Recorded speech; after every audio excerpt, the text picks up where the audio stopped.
The following is a live presentation of Retro Sports Network, home of the champions of the past, present, and or future. Drop that. Good morning, afternoon, evening. Where's the camera? My name is Ron Juckett. There we go. Welcome to the show for this 8th day of October 2024. A doubleheader in the cards for you on this Tuesday. We have to start the Twins and the A's from Oakland. I'll be playing the Twins. The A's elimination number or tragic number is 3. The Twins trail the Royals, I believe, by a half game or game and a half or whatever. The Twins are kind of gone to their September lineups, but it's still pretty good, and I'm in control. And so the Twins have a decent chance. So the Twins and the A's, again, their tragic number is 3. And Kansas City also playing on this Wednesday. I forgot the date, but it's the next to last Wednesday of the regular season. Then the second half of the doubleheader is sponsored by the Massachusetts Association of Package Stores, because after the Toronto Blue Jays beat Roger Clemens offline the day before, the Red Sox have now moved into second place, are in Toronto, and are pitching Wes Gardner. Say a novena or 9. So that's a doubleheader for you. Twins and A's from Oakland to open up our Wednesday of baseball, followed by the Red Sox and the Blue Jays from Toronto and Exhibition Stadium. So the next 2 hours are right here, right now. As Retro Sports Network presents Major League Replay, a doubleheader, 1988. Today, from the start, from the Oakland Alameda Coliseum in Oakland, California, it is the Minnesota Twins and the Oakland Athletics. And the day's doubleheader is brought to you by DigitalDice.com, the best darn podcast on the web for your sports simulation and replay needs. Find us today on Spotify, Spreaker, iTunes, or wherever else fine podcasts are listed.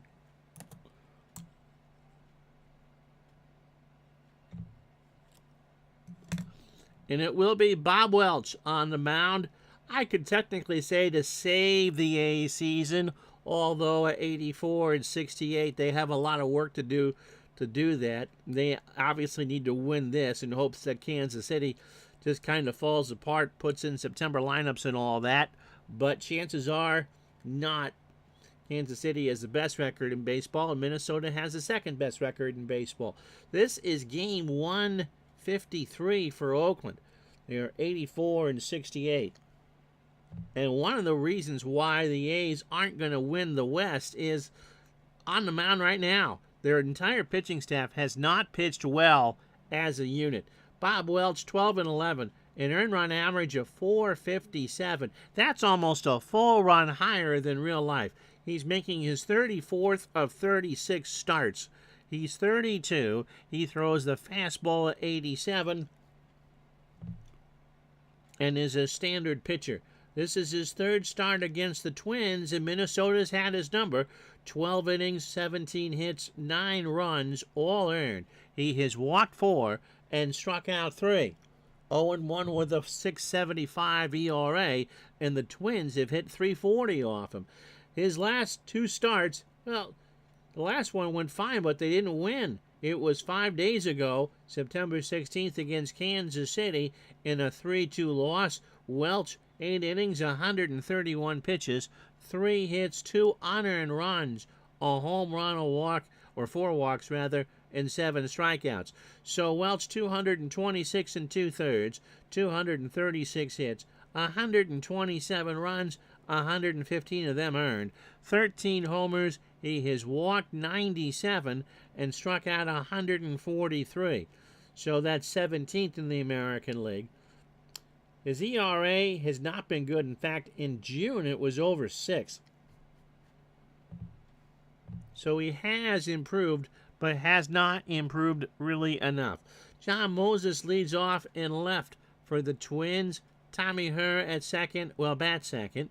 Randy Bush goes third in right field. Kirby Puckett cleans up in center. Kirby is the computer's consensus winner of the MVP for the American League. Jim Dwyer, the DH, will go fifth. Mean Gene, the hitting machine, Larkin batting sixth at first base. Al Newman doesn't worry at third. He'll go seventh.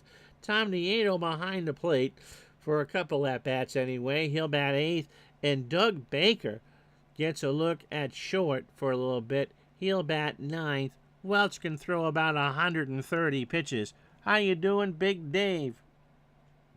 And Gus just listened to the last podcast and now is out shoveling the walks in Saranac Lake. Defensively for Oakland, Louis Polonia is a 5-3 in left. Stan Javier is a 5-3 in center. Doug Jennings a 5-3 in right. So the A's at this point, I think, pretty much had it wrapped up. So Canseco gets the day off. Phillips a 5 at third. Walt Weiss an 8 at short. Mike Gallego a 5 at second. And all you need to know about Oakland's chances here, Dave Parker's at first, and he's a 1. Ron Hassey a 5-4 behind the plate. Ed Welch is a 7 on the mound with a .980 fielding percentage. So I would say that the advantage here is with the Twins. No Canseco, no McGuire. John Moses hitting .317, a home run, 4 triples, and 17 RBI. So the Twins, because we did the stuff for Pete Rose last week and didn't really get all that far in the replay, trail the Royals by 1. And their tragic number, or the Royals' magic number, is 11. Oakland's tragic number is 3. And it's going to be very hard with 10 days left for them not to hit it.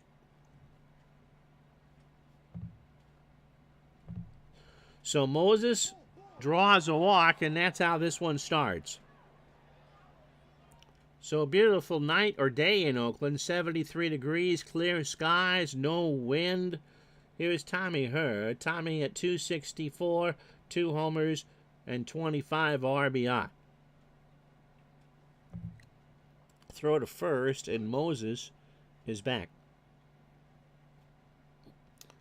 Pitched again, another throw to first, and Moses is off. They got him. They picked him off.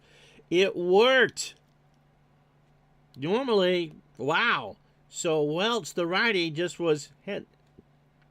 hadn't even pitched to Tommy Herr yet, and they picked off Holy Moses. Or Holy Moses, he got picked off. So nobody on, 1 out, and now Welch will worry about Herr. Tommy rips this one foul on the right side, and somebody from Berkeley made the catch. It's 0-2. Ground ball left side, base hit. So Herr with a wide turnaround first is going to stay glued to the bag to start. Welch has already picked off a runner. Here's Randy Bush hitting .272, 14 homers, and 65 RBI. Randy in the right center. Javier going back will make the catch, and Herr retreats back to first. So 2 out, 1 on for Kirby Puckett, and you can see why he is in serious consideration for an MVP, hitting .368, 25 homers, and 119 RBI. And if the Twins do come back to win the division, he'll be the reason why. Pitch to Kirby is a balk because it's 1988 and Herr moves into scoring position. So a 1-2 count to Puckett. 2 out, and Tommy Herr in scoring position. Welch winds and fires. Struck him out.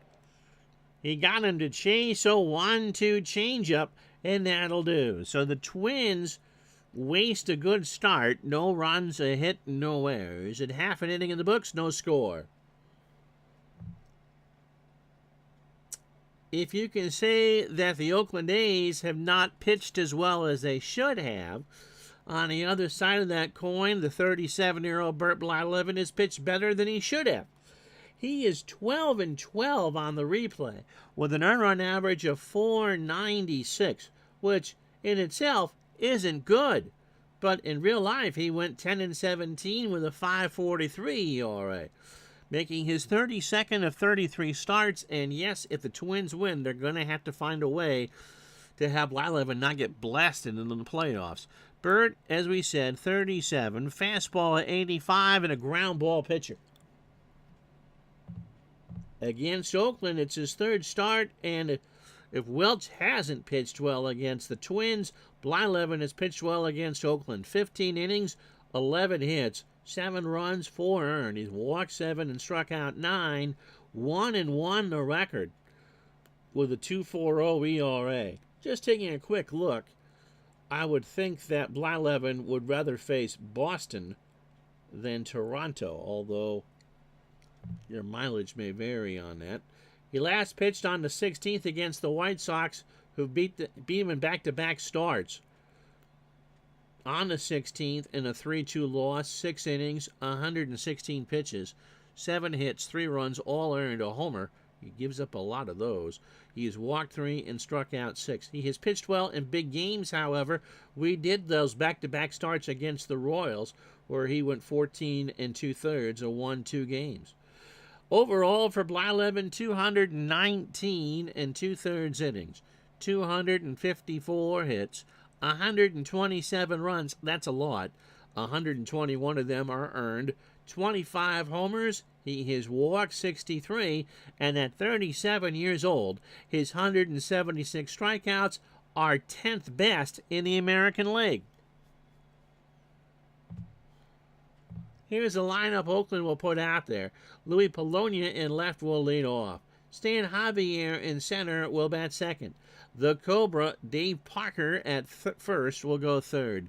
Don Baylor cleans up as a DH. Ron Hassey behind the plate will bat fifth. Doug Jennings in right bats sixth. Tony Phillips at third goes seventh. Walt Weiss will bat eighth at short. And Mike Gallego at second will bat ninth. Blyleven can give you 7, but that depends on how well he pitches. John Moses, by the way, is 6 3 and left as we set the Twinkie defense for you. Kirby Puckett at 10 8 in center. Randy Bush a 4 and 5 in right. Al Newman a 3 at third. Dusty Baker? No, Don Baker, right? Baker is a 2 at short. Tommy Herr a 5 at second. Gene Larkin a 3 at first. Tom Nieto, not a bad defensive catcher. He's a 7 and 6. Just can't hit his way out of a paper bag. Blyleven is a 4 on the mound with a .971 fielding percentage. Twins will play for the bunt. Polonia at 277, a good bunter, 2 homers, and 20 RBI. And he strikes out. A full count fastball, and Blyleven just got one by him swinging. 1 out for Javier at 268, 3 triples, and 32 RBI. He walked him. So the good news, if you're a Twins fan, is Javier has 19 steals on the year. That wasn't the good news for the Twins. Is that Blyleven has plenty of experience. So does Dave Parker at 267, 9 homers, and 55 RBI. Throw to first, and Javier is back. And Javier was going to go and couldn't get the jump, and so the first pitch is a strike inside to Parker. The 0-1. Gets away from Nieto, and Javier is going to move up 90 on the wild pitch. So Blyleven a bit amped for this. Javier takes a big lead off a second. They throw to second, and Javier is back. The crowd here in Oakland not liking it. The 1-1 to Parker. That's up the middle for a base hit. Javier is going to speed around third. I think he's going to run on Puckett. No, he's not. Kirby just throws it back in, and Javier doesn't go. So runners on the corners for Don Baylor, hitting .202, 6 homers, and 23 RBI. And I suppose the mantra here for Baylor is hit or get hit. Blyleven deals. That's into center. Puckett will run in the alley. He'll make the catch. Javier should tag at this point. It's a great play. In fact, Puckett makes a sliding catch, gets up. Kirby's got a shot at the run at the plate. It is not in time. So Javier is going to score. Parker hustles to second. 1-0 Oakland, and Kirby probably saved a run. Javier lowered the shoulder, so there was contact. Here's Hasse. Run at 276, 7 home runs, and 33 RBI. 2 out, runner on second. High fly ball to right, but foul. And the count is 1-2. So Blyleven, as we said, amped up. You take what you can. In real life, he only threw 207 1/3 only. And in the replay, he's thrown 220 1/3. The 1-2 to Hasse. That's into center field. That's going to score Parker, I would think. Kirby's got it. Lines up his target. Parker not so fast. Kirby uncorks one, and it will be not in time. Hasse will move to second, and the A's are up 2-0. For Doug Jennings, hitting .212, a home run and 7 RBI. Does not appear to be Bert Blyleven's afternoon. Slow ground ball to her. Tommy throws to first, and that'll take care of business. Productive inning for Oakland. 2 runs on 2 hits and no errors. And after 1, it's Oakland 2, Minnesota nothing. So Dwyer, Larkin, and Newman to face Welch here in the second. Since coming over from Baltimore, talking about going from the outhouse to the penthouse, Dwyer hitting .300, a homer, and 2 RBI. Welch's pitch, and Dwyer draws the walk. For Gene Larkin, hitting .263, 9 homers, and 62 RBI. In the left center, back goes Javier. It's a big ballpark, and Javier will track it down. Dwyer has no real chance to steal. How you doing, John?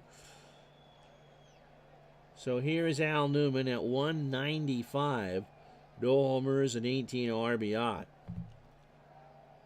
There's a ground ball to Parker, who goes to Weiss for 1, and Newman's going to reach. So Parker got the fielder's choice. It goes 3-6. And that'll bring up Tom Nieto, who can't even hit a legal blood alcohol level.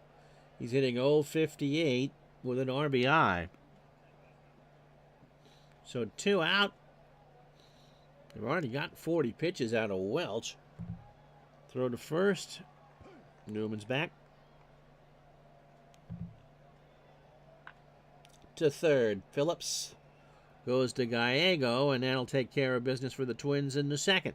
They don't get no runs. They don't get no satisfaction. No runs, no hits, no errors. They've left on 2, and after an inning and a half, it's Oakland 2, Minnesota nothing. So it'll be Phillips, Weiss, and Gallego to face Blyleven here in the second. Tony at .212, 2 homers, and 21 RBI. See if Blyleven can settle in here. Ground ball foul, first base side. Somebody from the East Bay will make that play, and it's 0-2. To first, Larkin. 1 out. For Weiss, hitting .251, 2 homers, and 51 RBI. Captain Carl, how are you? There's a ground ball to her. Tommy snaps it over to Larkin, 2 out. So at this point, you know, Blyleven's just going to go as long as he makes sense for him to go. Gallego at 180, a home run and 7 RBI. Popped up, Baker. So Rainmaker on this beautiful day in Oakland will make the catch, and that'll do it. So no runs, no hits, no errors. A clean inning for Blyleven. We go the third. Oakland 2, Minnesota nothing. So it's Doug Baker, a household name in his own house, who is 0 for 4 with 3 strikeouts on the replay. So Bob Welch carefully licking his lips. Got him. He got him to chase a 1-2 fastball, and there's 1 out for Moses, who walked his first time up. Opening 9 for Welch, 52 pitches, 2 1/3. The 1 hit from her, he has walked 2 and struck out 2. Minnesota not bunting. That's a ground ball. Gallego in on the grass. Throws to Parker for the out, 2 away. For her, who has the lone hit for Minnesota, a single in the first. Hope you're enjoying. Hope you're safe wherever you are. We know that anyone listening in Florida is under the gun again. And our thoughts and best wishes go to those in the path of Milton. Pitch to her. Fly ball to right. Jennings, in this big ballpark, will track it down and make the catch. No runs, no hits, no errors. Go to the bottom of the third. It's 2-0 Oakland. So top of the lineup for the A's, Polonia, Javier, and Parker. Opening 9 for Blyleven, 40 pitches, 2 innings, 2 hits. Both the runs are earned, a walk and a strikeout, and Polonia struck out to start the ballgame. There's a ground ball to Larkin, underhand to the Blyleven for the out. And then, of course, the sad news this morning that Louis Tion passed away at the age of, I think, 84. As I said on Facebook, Javier, by the way, walked and scored in the first. Tion is the first pitcher I remember by name, and just because his unique delivery was so unique. Joe Garagiola said, as I remember years later watching Game 1 of the 75 World Series, he shut off the Reds 6-0, that at some point in the ballgame, Tion was going to make eye contact with everyone in the stands. Pitch to Javier. Struck him out. That's 2 for Blyleven. And 0-2 curve on the outside corner. 2 out for Parker, who singled and scored in the first. Tion, a Cuban native. His dad was allowed to watch him pitch in the 75 World Series. In fact, I think he threw out the first pitch of Game 1 of the 75 series. An overwhelmingly popular figure in New England. Pitch to Parker is a ground ball, first base side, foul, and Larkin will flip it in the stands, a 3-2 count. Had a sandwich shop at Fenway in later years. Cubano sandwiches, which are so good. Pitch to Parker. Popped up right side again. Lots of room. Larkin running over and can't get there. My word. So Parker put more slice on that than a deli knife. 3-2 the count. Into left field. Crowd likes it. Moses running back in the corner and will make the catch, and that will retire the side. Oakland can't get anything going. They did work Blyleven hard. After 3, however, it is still Oakland 2, Minnesota 1. Bobby says he was a friend of yours. Tion was emulated in one of the Bad News Bears movies. He, well, you know, to go through as Randy Bush, Kirby Puckett, and Jim Dwyer for the Twins here in the 4th. Randy's 0 for 1. If you want, I'm not going to say that that era of baseball was better or this era of baseball was better or whatever. But Tion came from a time where you had to be a pitcher and know what to throw. And mistakes weren't blasted into the twilight zone as they are today. And so, you know, he won on like a MacGyver pitcher. It wasn't just speed, it was finesse that he did, and of course movement and not knowing where the pitch was going. Randy Bush draws a walk. You know, Fernando Valenzuela was the same thing with the Dodgers a few years later. It was a screwball. Kirby Puckett struck out his first time up. I see a video pop up on my YouTube feed every once in a while about, you know, the best pitch ever, and it's a picture of R.A. Dickey throwing a knuckler. And I strongly disagree that the knuckler is the best pitch ever because you don't know where it's going. If it dances over the middle of the plate, ball go far. Pitch to Puckett. Kirby pops it up. Left side. Weiss and Phillips converge, and Tony will make the catch, and there's 1 out for Dwyer, who walked his first time up.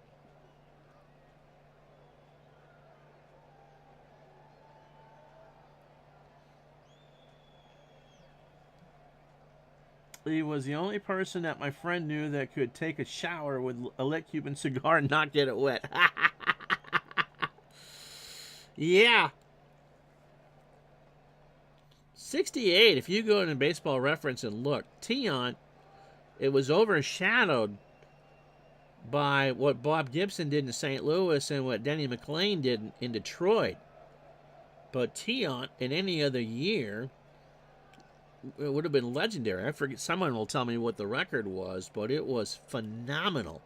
Pitch to Dwyer, Bush on first. Dwyer draws the walk. So it's first and second now. One out for Larkin, who's 0 for 1. One out, top the fourth. Minnesota trails the Royals by a game.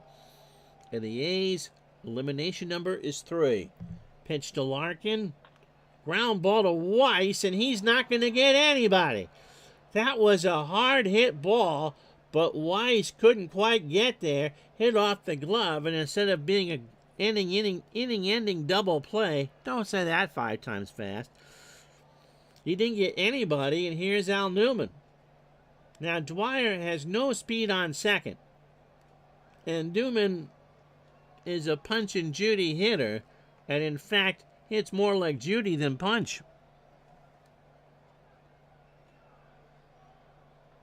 John says 2 things.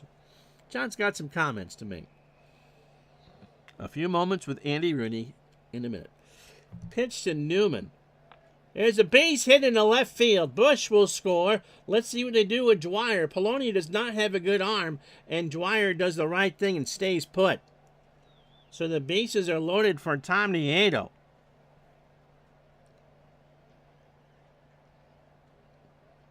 Do we pinch hit already? I think we do. We're not giving him 3 at-bats. We're going to go with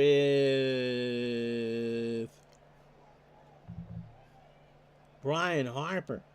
You know who is technically dressed as Gary Gaetti. Technically, he missed the end of the year with knee surgery.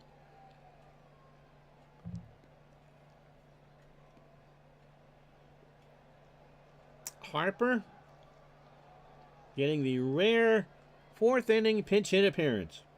He's got a 7-game hitting streak, and he will stay in the game at 291, 2 homers, and 28 RBI. Let's see what John has to say. John says, stuff it, Juckett. Mike Mussina created his unique delivery trying to emulate Tiant's delivery in his basement, constantly throwing a tennis ball against the wall. Yep. Second, Tom Seaver was once asked what's the best pitch was, and he said strike 1.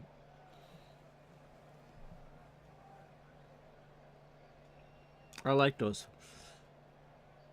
You can do a lot with a tennis ball. So Harper in the game to catch. Twins trying to get ahead right now. Pitch to Harper. Fly ball left field. That will tie the ball game. Dwyer should tag on this. Polonia has it. Dwyer gets the Walmart scooter.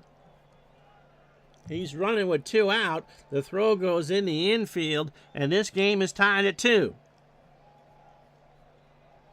They'll let Baker hit. He won't stay in the whole game. He struck out his first time up.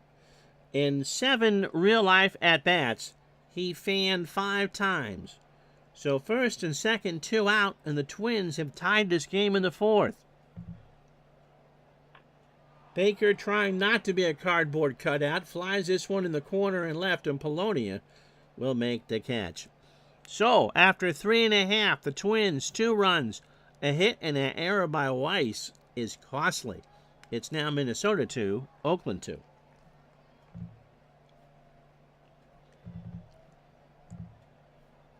So Harper is a 4 and a 4 behind the plate. And here are the standings. The Mets, of course, have won the East. The Reds' magic number is 8. And isn't that be ironic, not even in a Alanis Morissette kind of way, that Pete Rose, who passed away last week, as you know, gets a postseason series with the Mets. Toronto and Boston, game 2 of this doubleheader. The Jays lead by half a game. And here, Kansas City by 1 over Minnesota and 8.5 over Oakland. And any combination of 3 Kansas City wins or Oakland losses ends the season for the A's.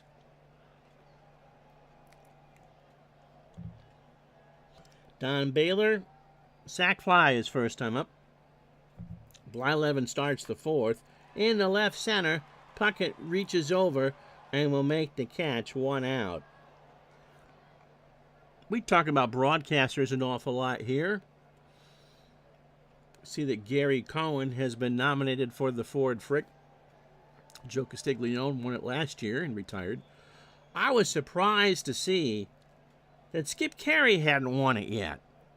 See, Ernie Johnson Sr. is also on the list, and no offense to Gary Cohen, who clearly, at some point in his storied career, along with Bob Murphy and Lindsey Nelson, deserved the Frick.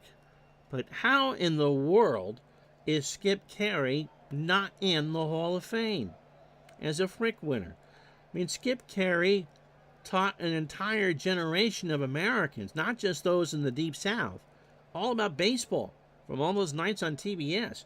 Ron Hasse singled and drove home a run in the first. Up the middle, Baker has it, throws to Larkin for the out. So 1 away for Doug Jennings, who's 0 for 1. How you doing, Andrew? Andrew, by the way, just created for Action PC Baseball the 19-3 Pacific Coast League. Were they doing the 180-game schedules then? Which was the first year of the PCL, which, up until the Dodgers and Giants moved west, was considered the 3rd major league. Pitch to Jennings, ball 4. So here's Tony Phillips. Tony is 0 for 1.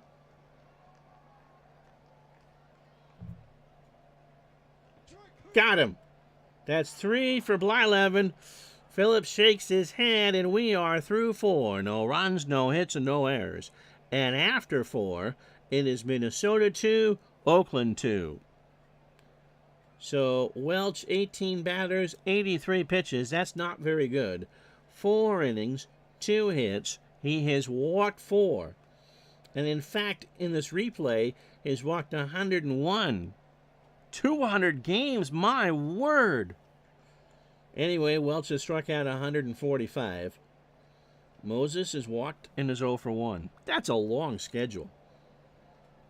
Even as much as I love baseball, 200 games is a lot, especially since they all had to be day games. There was no lights in 19-3. Pitch to Moses.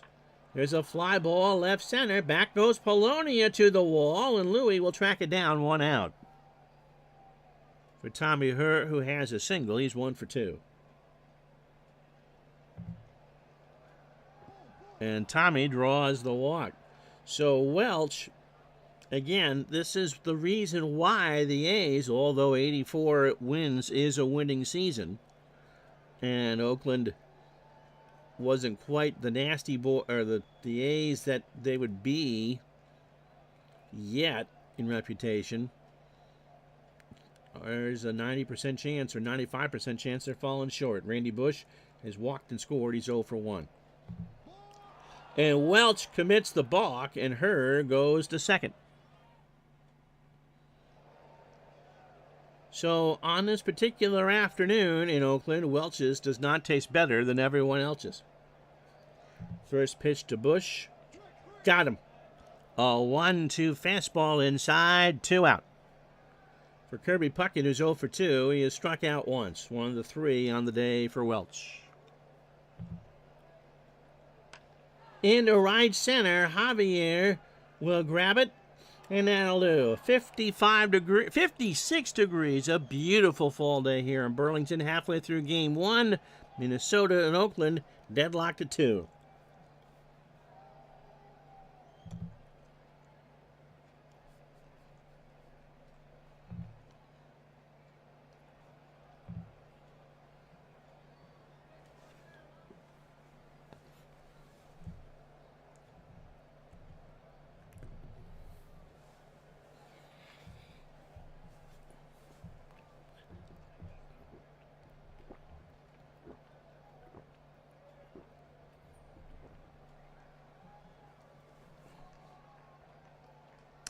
Join us late. Doubleheader today. Red Sox and Yankees maybe on Thursday. Red Sox and Blue Jays to follow this.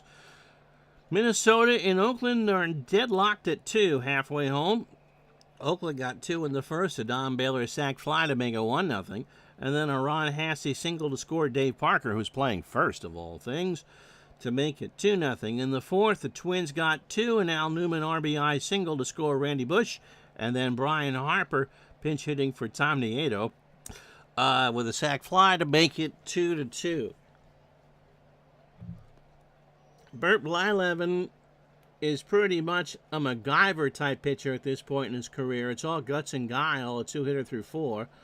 2 runs, 2 walks, and 3 strikeouts. And Bob Welch hasn't given up an earned run, but he's allowed 5 walks and 2 hits through 5. Walt Weiss is 0 for 1. Andrew says, 19-3, it was an outlaw league, not part of the National Association. Guys played there despite under contract to Eastern teams. Longer season enabled guys not to have to find off-season jobs. I'm sure,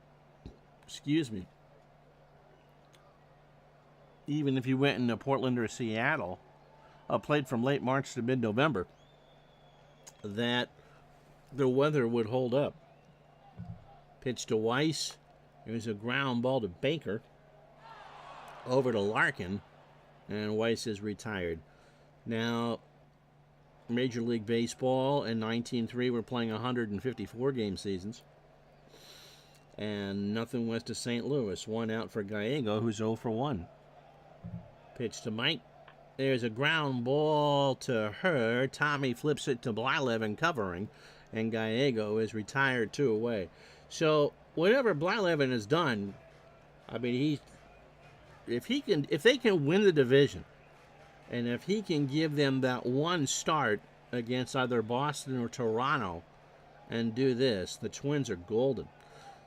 It'll be 18 batters for Blyleven, 75 pitches, 4 2/3, 2 hits. Both the runs are earned. He has walked 2 and struck out 3. Polonia is 0 for 2 with a K. And he draws the walk. 25 PCL is next in a few more weeks. I take it, Andrew, you are a Sabre member? Here is Javier. Stan is 0 for 1. A walk and a strikeout along with a run scored. Polonia, good speed on first. Throw down to second as he's going, and Louis has his 22nd steal of the year. So 2 out in the 5th, and a single would give the A's the lead here. Blyleven deals. Javier dribbles 1. They're going to try it to get out of the inning. Harper throws down to Larkin, and Javier down the line. It gets away, and Polonia's going to score. So Harper, that was a risky play. He threw it away, and Javier goes to second, and it's 3-2 Oakland. It was a chopper in front of the plate, and I think if this was anything but an important game for these teams, Harper would have just ate it. But he had a chance, and he took it, and he overthrew Larkin. Nice. So how you doing the research to get all this stuff? So here's Parker, only the 3rd hit for Oakland. Dave is 1 for 2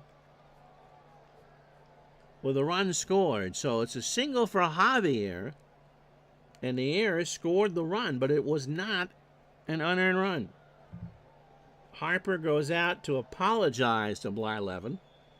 Bert from the stretch. Slow ground ball to Baker. The crowd boos. The throw to Larkin. Parker is out on a bang-banger. So, that error is big, and that should take the earned run off the board. After 5, 1 run, 1 hit, and 1 error. Oakland 3, Minnesota 2. So it'll be Dwyer, Larkin, and Newman.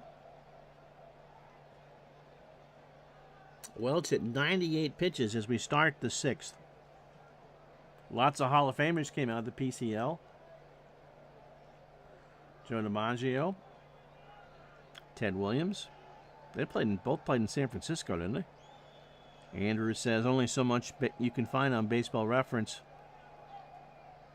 Literally going through box scores at times. That's why I asked if you were a Saber.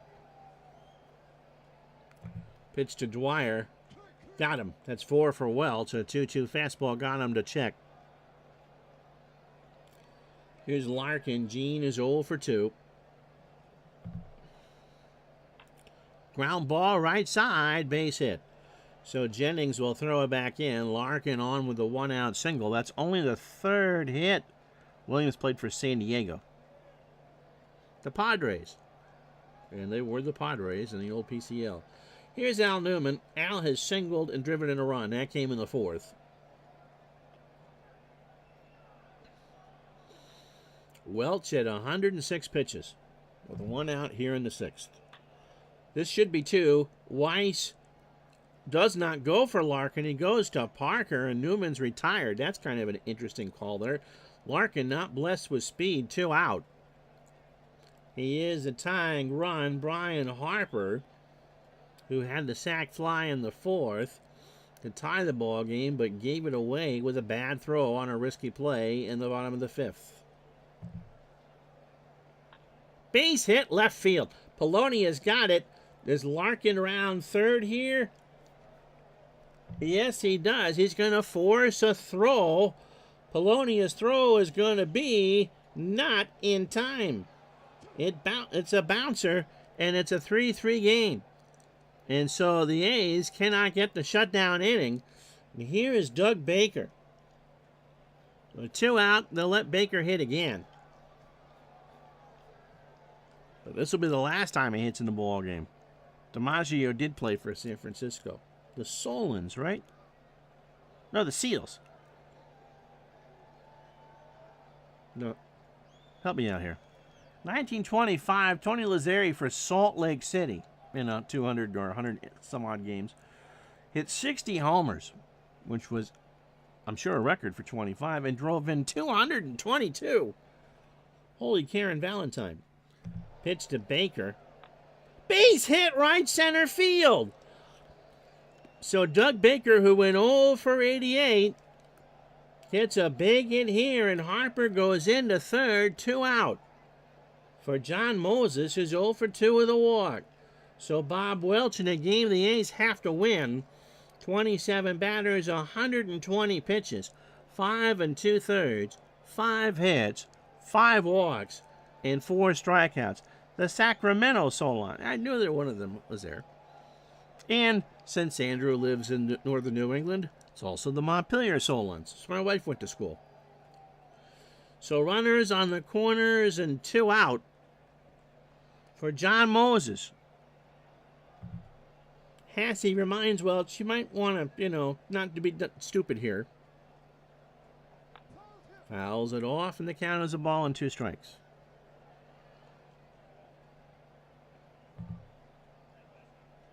Got him. That's a big out for Welch. So 1-2 fastball got him swinging, but the damage is done. 1 run, 3 hits, no errors. They leave on 2, and after 5.5 here, it is Minnesota 3, Oakland 3. I bet you are enjoying the research aspect. It'll be Baylor, Hasse, and Jennings here in the 6th. Dawn has a sac fly and is 0 for 1. Ground ball left side, base hit. Only the 4th hit for Oakland. Here's Hasse. Ron is 1 for 2. He has singled and driven in a run. Fly ball right field. Back goes Bush. Randy's there, makes the catch, 1 out. I'm sure that reading descriptions and the language and all that from 100 years ago, or 125 years ago, almost, is so different from today. Doug Jennings is 0 for 1 with a walk. In the shallow left center, Puckett rides the Schwinn, comes in, makes the catch, and Baylor goes back to first. 2 out. For Tony Phillips, who's 0 for 2 with a strikeout.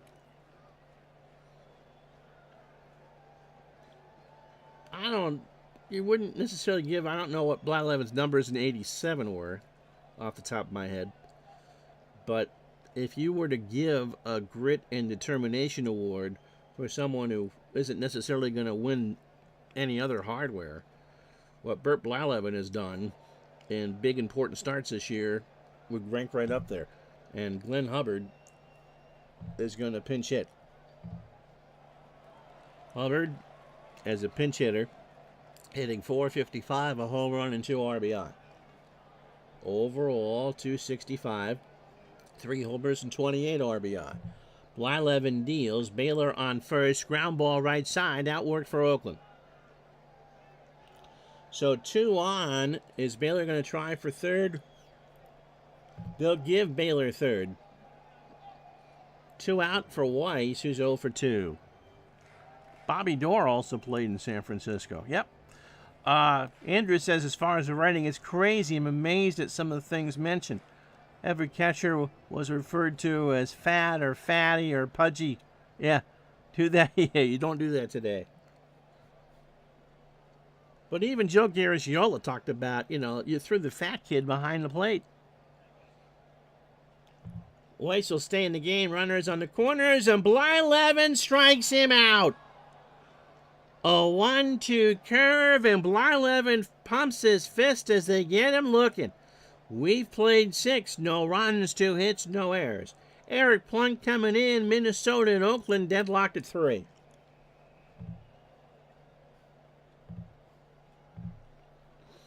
So Plunk, 55th appearance. He is 7-3 and is now the pitcher of record for Oakland with a 2.48 ERA. Eric is 25, throws it hard at 98, and is a ground ball plus pitcher.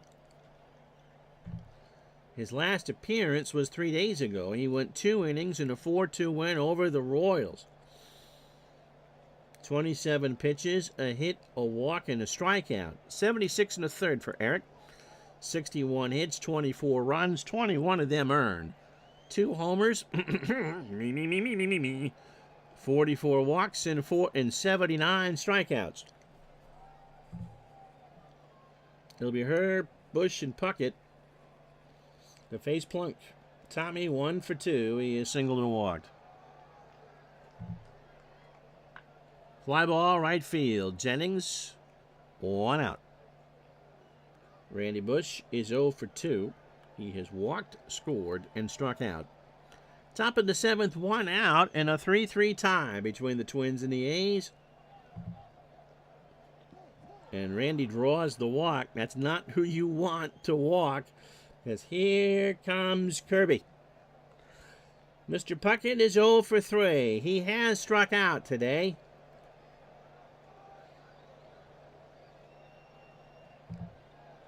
Throw to first, and Randy's back. I wasn't sending him. No way, no how. Plunk has already thrown 12 pitches. 1 out here in the 7th. Pitch to Puckett.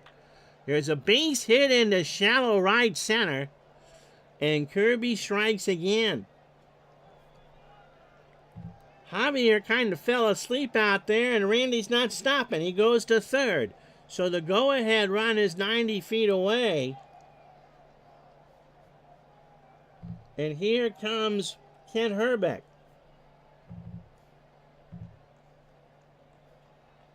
So out goes Dwyer, in comes Hrbek. Kent at 3:02, 24 homers, and 98 RBI. You've got Puckett on first. You've got Bush on third, and you're 9 outs away from a huge, huge win. There's only 1 out. And Hrbek is not a strikeout hitter by any stretch. Pitch to Kent. Ground ball to third. That should score the run. They get Puckett at second. They're going to get Hrbek at first. It is a 5-4-3 double play, and the A's get out of it. Stretch time 3-3.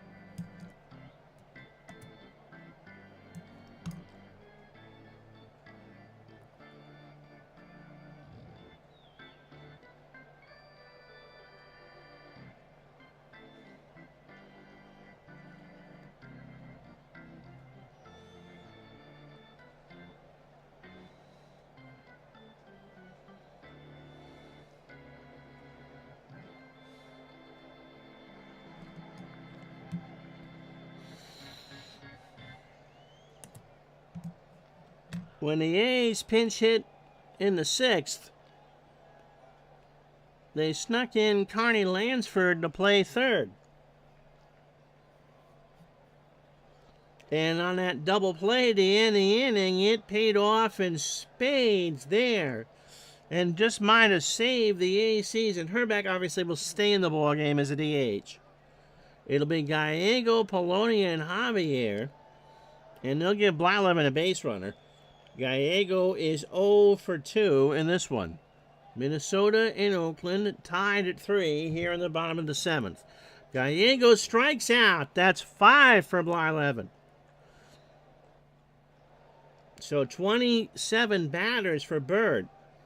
109 pitches. 6 1/3, 5 hits, 3 walks, and 5 strikeouts. You take that every day of the week. All 3 runs are earned, although that third Oakland run came with 2 outs and an error. So Polonia is 0 for 2. He has walked, stolen a base, scored, and struck out. Fly ball to right. Bush has it. 2 out. For Stan Javier, who's 1 for 2. Stan has singled, walked, struck out, drove home a run, and scored. Stays in the game, draws the walk. So 2 out here in the 7th for Dave Parker. Parker 1 for 3. A single and an RBI, a run scored.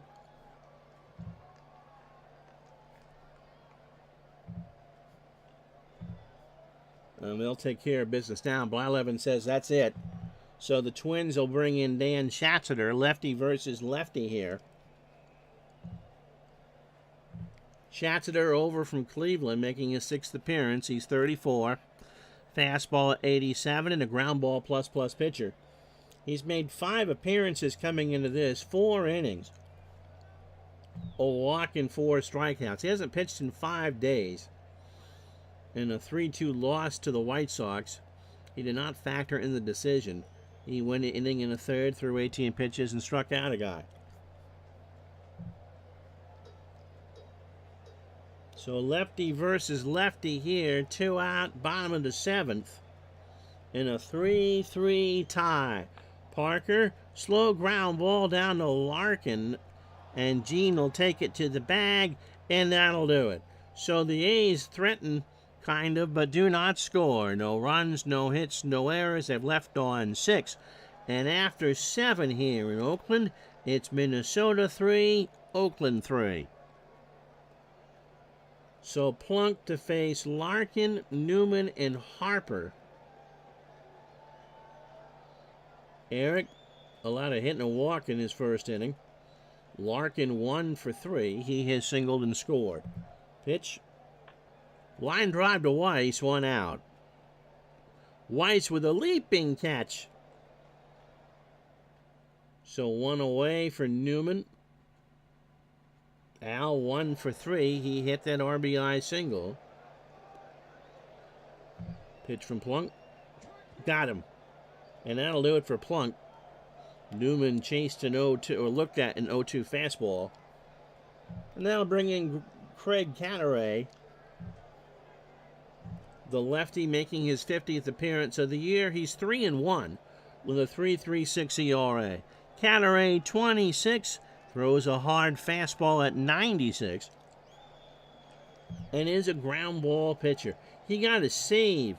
Don't ask me why. His last time out on the 18th in a 4-2 win. 1 inning, 15 pitches. His 12th save of the year. Again, the computer has not used Eckersley well at all. He did get a strikeout. 59 innings for Canaray, 47 hits, 25 runs, 22 of them earned. He's allowed 3 home runs, 28 walks, and 55 strikeouts. Harper stays in. He had that 2-run single in the 4th. Cat is into left, and that's going to drop for a hit. So the go-ahead run is on. 2 outs And that'll be it for Doug Baker. They'll bring in Greg Gagne, who was a 500 pinch hitter. Gagne at 239 overall, 17 homers, and 62 RBI. So 2 out here in the top of the 8th.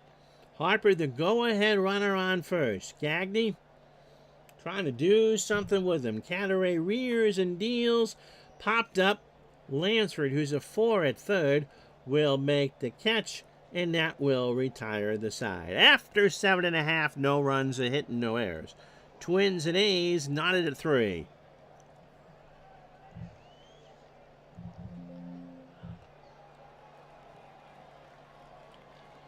So Gagne at 5 will stay that. At short will stay in the game. Schatzter will start the inning. Baylor, Hasse, and Jennings to follow here in the 8th in the 3-3 tie. Baylor has an RBI and a single, 1 for 2. Right back up the box. Schatzter throws to first, 1 out. For Ron Hasse, who was 1 for 3, a single, and an RBI. How you doing, baseball? Are us. I'm Mike in the truck. 1st to 2 on the channel today. Minnesota and Oakland now. Depending how far this one goes, Red Sox and Jays from Toronto next. And Terry Steinbach will pinch hit. Steinbach is a pinch hitter, hitting 400 with an RBI. Overall, 275, 7 homers, and 39 RBI. Has Mike dried out from his visit to Pittsburgh? And Steinbach gets hit, which is not what Schatzter wanted to do at all. And Jose Canseco is going to pinch run at first. Who's going to catch? You burned your catcher.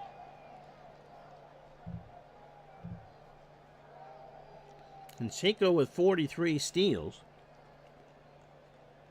Here's Doug Jennings, who's 0 for 2 with a walk. And Dave Henderson will pinch hit. That's the right move. Hendu was a pinch hitter, 167, a homer, and 2 RBI. Overall, 325 homers and 102 RBI. 60,000 of us taking cover that could. Some were stuck in the middle of the stands. Well, I'm glad you didn't get wet. All right. Well, leave it open. Love you too. I was told the other day that because it was a London game. No, I'm not. What'd you forget? Because of the London game that morning, that it was the longest Sunday of football ever in NFL history. It started at 9:30 with that Jet Vikings game in London and ended shortly after 12:30, but just before 12:30 Monday morning when Dallas beat Pittsburgh. Pitch to Henderson. Base hit right field. Bush will pick it up. Canseco will hold at second. So first and second, 1 out for Lansford, who you're not going to pinch hit for here. Hitting 280, 10 homers, and 72 RBI. And the Jets fired their head coach.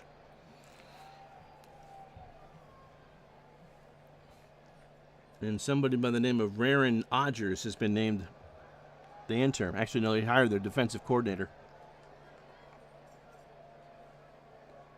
Dak Prescott is the now answer to a positive trivia question.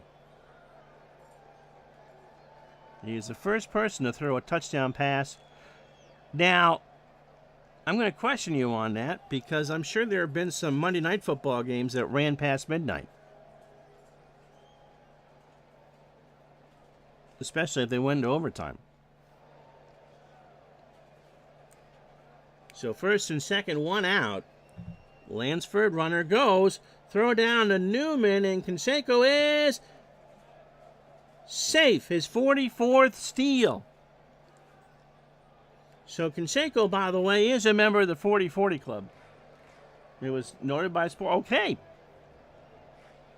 That's pretty cool. The first one to do it in two different days. So 1 strike count Schatzeder deals. Lansford up the middle. This might hurt. Trying for 2. Gagne for 1. Larkin for 2. And the ace cannot score. What a play by Tommy Herr. We go to the 9th, and it remains a 3-3 tie. So a bunch of changes. It'll be Canseco and Wright. He is a 6 and a 9. He also threw 2 picks in on 2 different days. Canseco is 6 and a 9 and Wright. Matt Sinatro is the new catcher. He is a 2 and a 2. So Canseco in the 5 hole, Sinatro in the 6 hole. Cadaret still on the mound.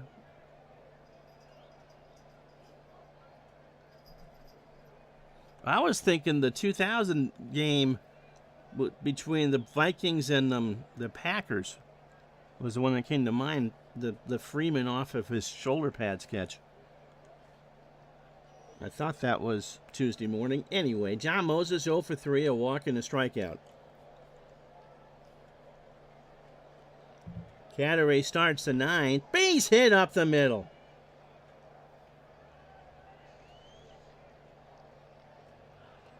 So the leading runner is on for Tommy Herr, who's not going to bunt here. Tommy 1 for 3 with a walk. Would I have believed the Chiefs and Dolphins game in 1970? That was before my time. Herr 1 for 3, a single and a walk, and Moses isn't going anywhere. Yes, he is. He got picked off. So for the second time today, the Oakland A's have picked off John Moses. Ugh. So nobody on, 1 out for Herr. Cadaret deals, and Herr strikes out. A 2-2 fastball got him. So 2 out, nobody on for Randy Bush. Who can play right field?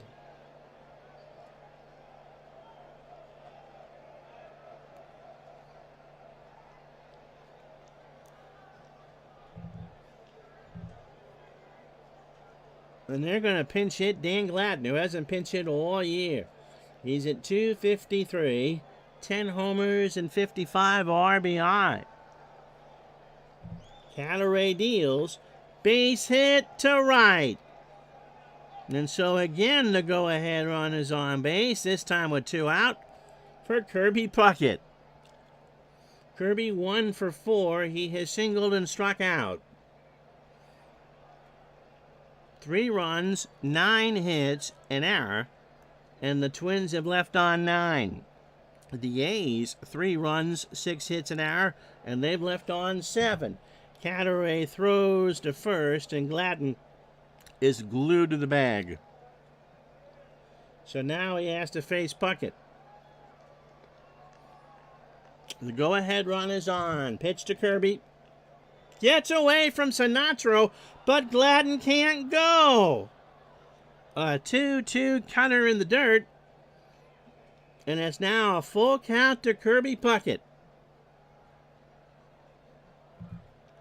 Pitch. Base hit left field. Polonia will pick it up. Gladden better hold it second. Goes to third. And Gene Nelson will come in to pitch. So Cadaret is done.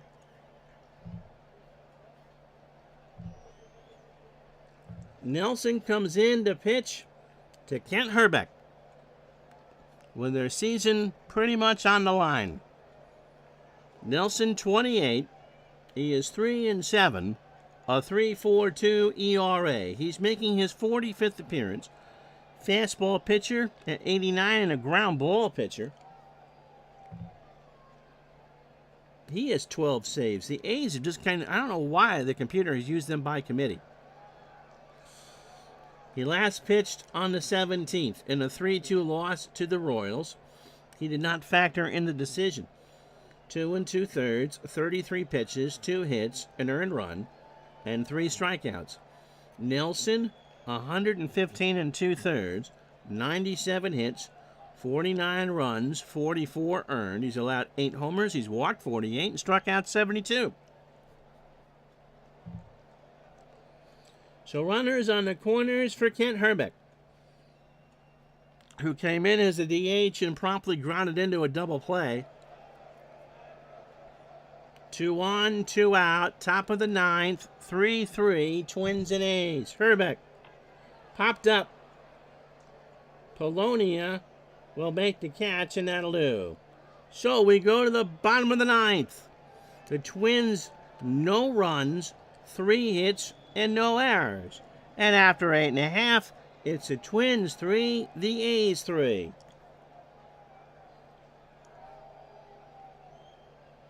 So Weiss, Gallego, and Polonia. The A's, if they score, win. And if you joined us late, their elimination number is 3. Weiss 0 for 3 with a K.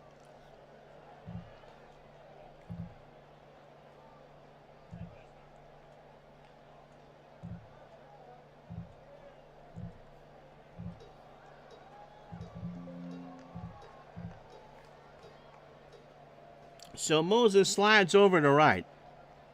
He is a 6 and a 3.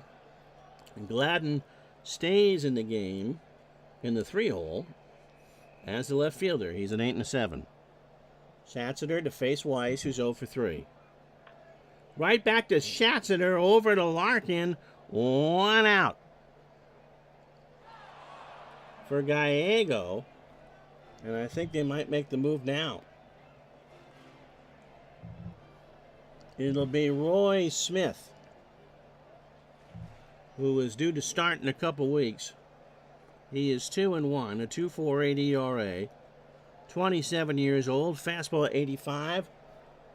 Twins are playing the long game here. He pitched 2 days ago in a 9-0 loss to Oakland. Went 1 inning, 22 pitches, 2 hits, a run it was earned. Overall, 29 innings, 20 hits, 11 runs, 8 earned. He's allowed 3 homers. He has walked 7 and struck out 13. Gallego is 0 for 3. Bobby remembers the double overtime game between Kansas City and Miami on Christmas 71. I was not a month old. Pitch to Gallego. Right center field. Kirby. 2 out. So here's Polonia. Louis is 0 for 3. Smith can probably get you 4 if you need it. Louis has scored, stolen a base, walked, and struck out. Action PC tends to stay with a relief pitcher if they match up well and isn't tired. You have to go, and remove the foreclosure box. Yep.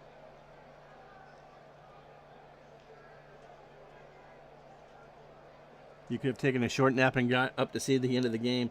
I bet I did. Pitch to Polonia. Into right center, and we're going to go extras here. Kirby moves over, makes the catch, and that'll do. No runs, no hits, and no errors. We go to the 10th here. This game goes another half hour. There'll only be 1 today.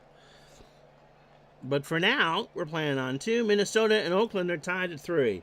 So Larkin, Newman, and Harper to face Nelson here in the 10th. And Nelson can go 75 pitches. Gene is 1 for 4. He has singled and scored. Popped up right side. Parker remains at first and can't get there. I think that they need to reconfigure the 88 season. I don't think it's the reason why the A's aren't going to go to the playoffs, but it's weird to see other pitchers with 10-plus saves. Pitch to Larkin. There's a fly ball to right. Canseco moving over. 1 out. For Newman, who was 1 for 4. A single, an RBI, and a strikeout. Got him. So 1-2 fastball on the outside corner. 2 out for Harper. Bryan is singled twice and driven in 2. Nelson deals, 2 out, top of the 10th. Shallow right center. Javier rides the Schwinn, makes the catch, and that'll do it. After 9.5. No runs, no hits, no errors. Minnesota 3, Oakland 3. So here's Javier. Stan is 1 for 2 with a single, an RBI, a run scored. He has walked 2 twice and struck out once. Base hit right field. Moses will pick it up, and the winning run for Oakland is on. For Dave Parker, you got to wonder if they're going to go with McGuire here. The Cobra is 1 for 4. A single and a run scored. Swap the A's and the Reds in your 90 replay, and since it wasn't as played, the CPU managed the A's. I discovered that. Yeah. We're doing a game early on, must have been June, where they're bringing in Nelson to save it. I'm like, no, that's Eckersley's job. 87, yeah, not 88. Parker stays in the game, rips this one down the line, but foul. A long, loud strike, and it's 1-2. That Felix Jose was starting in right instead of Canseco. The CPU pitched Jose as a better type all-around player. That's bizarre, because Canseco did do 40-40 in this replay. 1-2 the count. Javier the winning run on. Parker rips this one foul down the third base line and out of play. So a couple souvenirs here. 1-2. Ground ball to Smith, and they don't get anybody. Roy Smith couldn't find the handle, and he commits a second error of the year. So 2 on and nobody out for Don Baylor. Yeah, we've talked about that before. They do lean heavily towards defense. Baylor is 1 for 3 with an RBI and a single. That RBI came on a sac fly. Deep breath for Smith. Got him! Oh, mercy. A 2-2 fastball swung on and missed. So 1 out for Canseco, hitting .307. 37 homers and 109 RBI. Matt Sinatro is on deck. And remember, they burned Steinbach and then pinch ran Canseco for him. And Canseco doesn't 40-40 yet. He's hit 37. He does have the 44 steals. Smith deals. Newman, 2 out. A leaping catch, and there's 2 away. For Sinatro, who actually is 4 for 9 in the replay, 2 doubles and 6 RBI.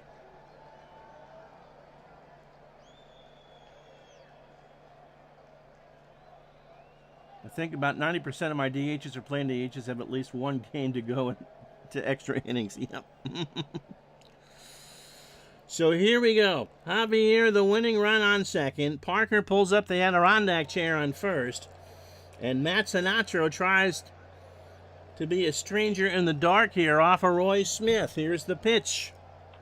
Up the middle. Smith finds a handle, and the band will play on. 1-3. After 10, no runs, a hit. The A's have left on 9. And it's 3-3. So Gagne was 0 for 1. Moses and Tommy Hurd to face Gene Nelson.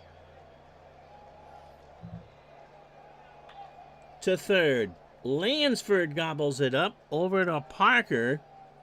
1 out. And you got to remember, Lansford turned that double play, which prevented a run from scoring. If we get to 1 o'clock, and this game isn't over, the doubleheader will be a split doubleheader on Thursday. It'll be the Red Sox and the Blue Jays in Game 1, if we don't finish the next few minutes. And then a wild card pick for game 2. John Moses, by the way, 1 for 4. Has singled, walked, and struck out. He draws the walk, and the go-ahead run is on. For Tommy Herr, who is 1 for 4. Tommy has singled, walked, and struck out. You have gotten everything in this game in a bag of chips. Moses has been picked off first twice already in this one. Is back. Pitch to Herr. Ground ball, left side, base hit. So Moses, better hold at second, is. I know the odds were in his favor, but he's already been thrown out twice on the bases. So 1 out for Dan Gladden, who pinch hit. He singled his first time up. 3-3 here in the 11th. Twins and A's. First and second. Base hit, right center field. Canseco will pick it up. Moses runs around third, and Canseco makes a bad play. Moses scores. Canseco went to pick it up, and there was no ball in his glove.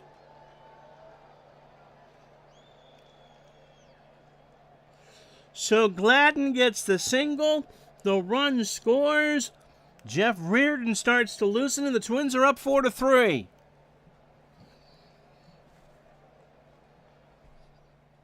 And if this is how the A's season comes to a virtual end, how about that? So here's Puckett, 1 out. Kirby 2 for 5 with a K. First and third. Base hit, right field. Herr's going to score. Gladden will hold. As the camera pans down to the A's dugout, everyone there, their mouth is just slightly open. So Gladden on second, Puckett on first, 1 out.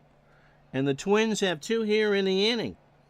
For Kent Hrbek, who is 0 for 2. He's grounded into a double play. Lansford, Weiss, and Gallego in the 11th. Now, Reardon pitched yesterday. So depending on what happens here, Roy Smith may not be done. Sinatro and Nelson have a word. Gene gathers himself. Hrbek, base hit, right field. That was ripped past Gallego. Gladden with speed to burn is going to hold at third.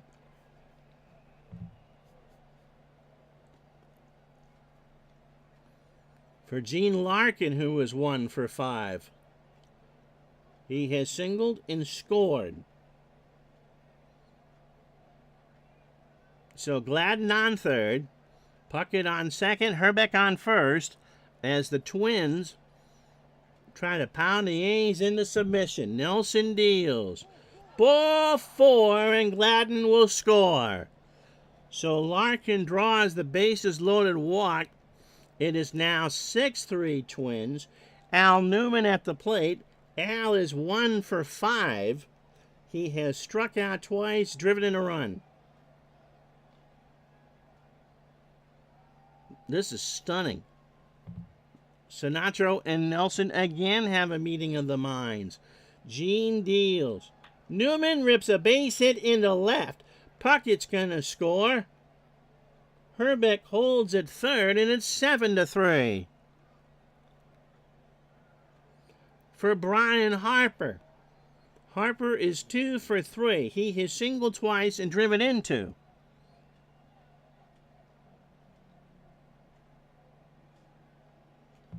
Pitch to Harper. Ground ball foul, third base side. And the count is 2-2.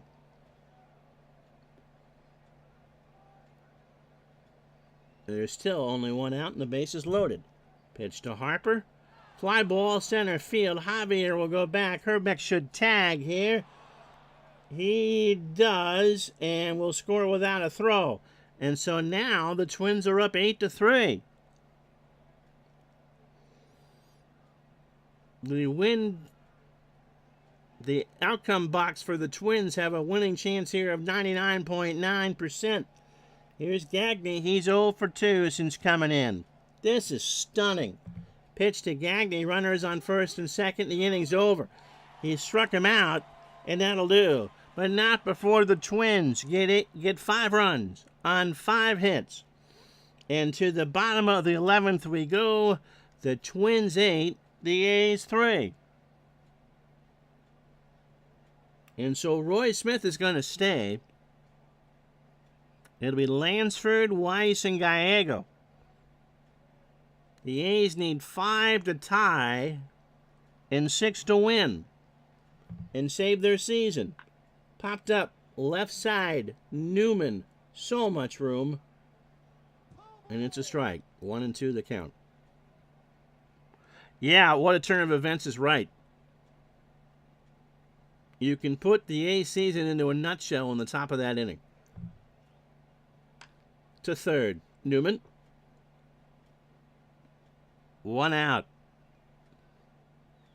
So the Twins are 2 outs away from win number 92. Here's Weiss. He's 0 for 4 with a K. That error that Weiss made earlier in the game made all the difference in the world. Pitch to Walter. Into right, Moses. And it's literally last chance saloon for the A's. They can't be eliminated formally today, but if Kansas City does win, it's about to be a tragic number of 1. Yeah, they would need a fire alarm now. Here's Gallego. I look up at it. It stands silently, staring off at the other wall. So Gallego, last chance saloon. McGuire's still on the bench. Mike is 0 for 4 with a K. Although a home run doesn't do much. Stays in the game. That's into left field. Gladden will run in. And it's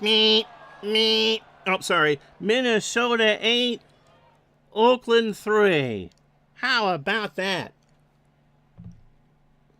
So in 4 hours and 49 fake minutes, the Twins, 8 runs, 15 hits, and 2 errors, including that 5-run 11th off the A's pen. The A's, 3 runs, 7 hits, and that costly error by Weiss, and they leave on 9. Roy Smith gets the win. How about Bert Blyleven? 6 2/3, 5 hits, 3 runs, all earned, walking 4 and striking out 5. Schatzeder does a good job, and Smith picks up his 3rd win of the year. 2 2/3, a hit and a strikeout.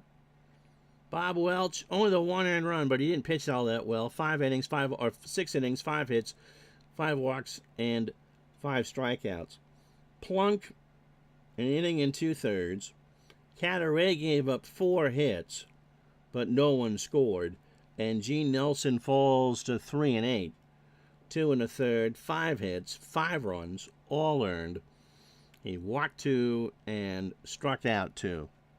So that's game 1 here. My word. So the Twins, with 10 to go, move to 92 and 60. In case you don't get the chance, yes.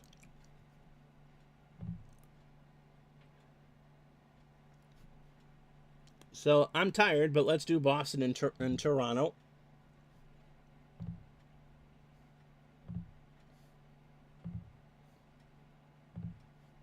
Play ball.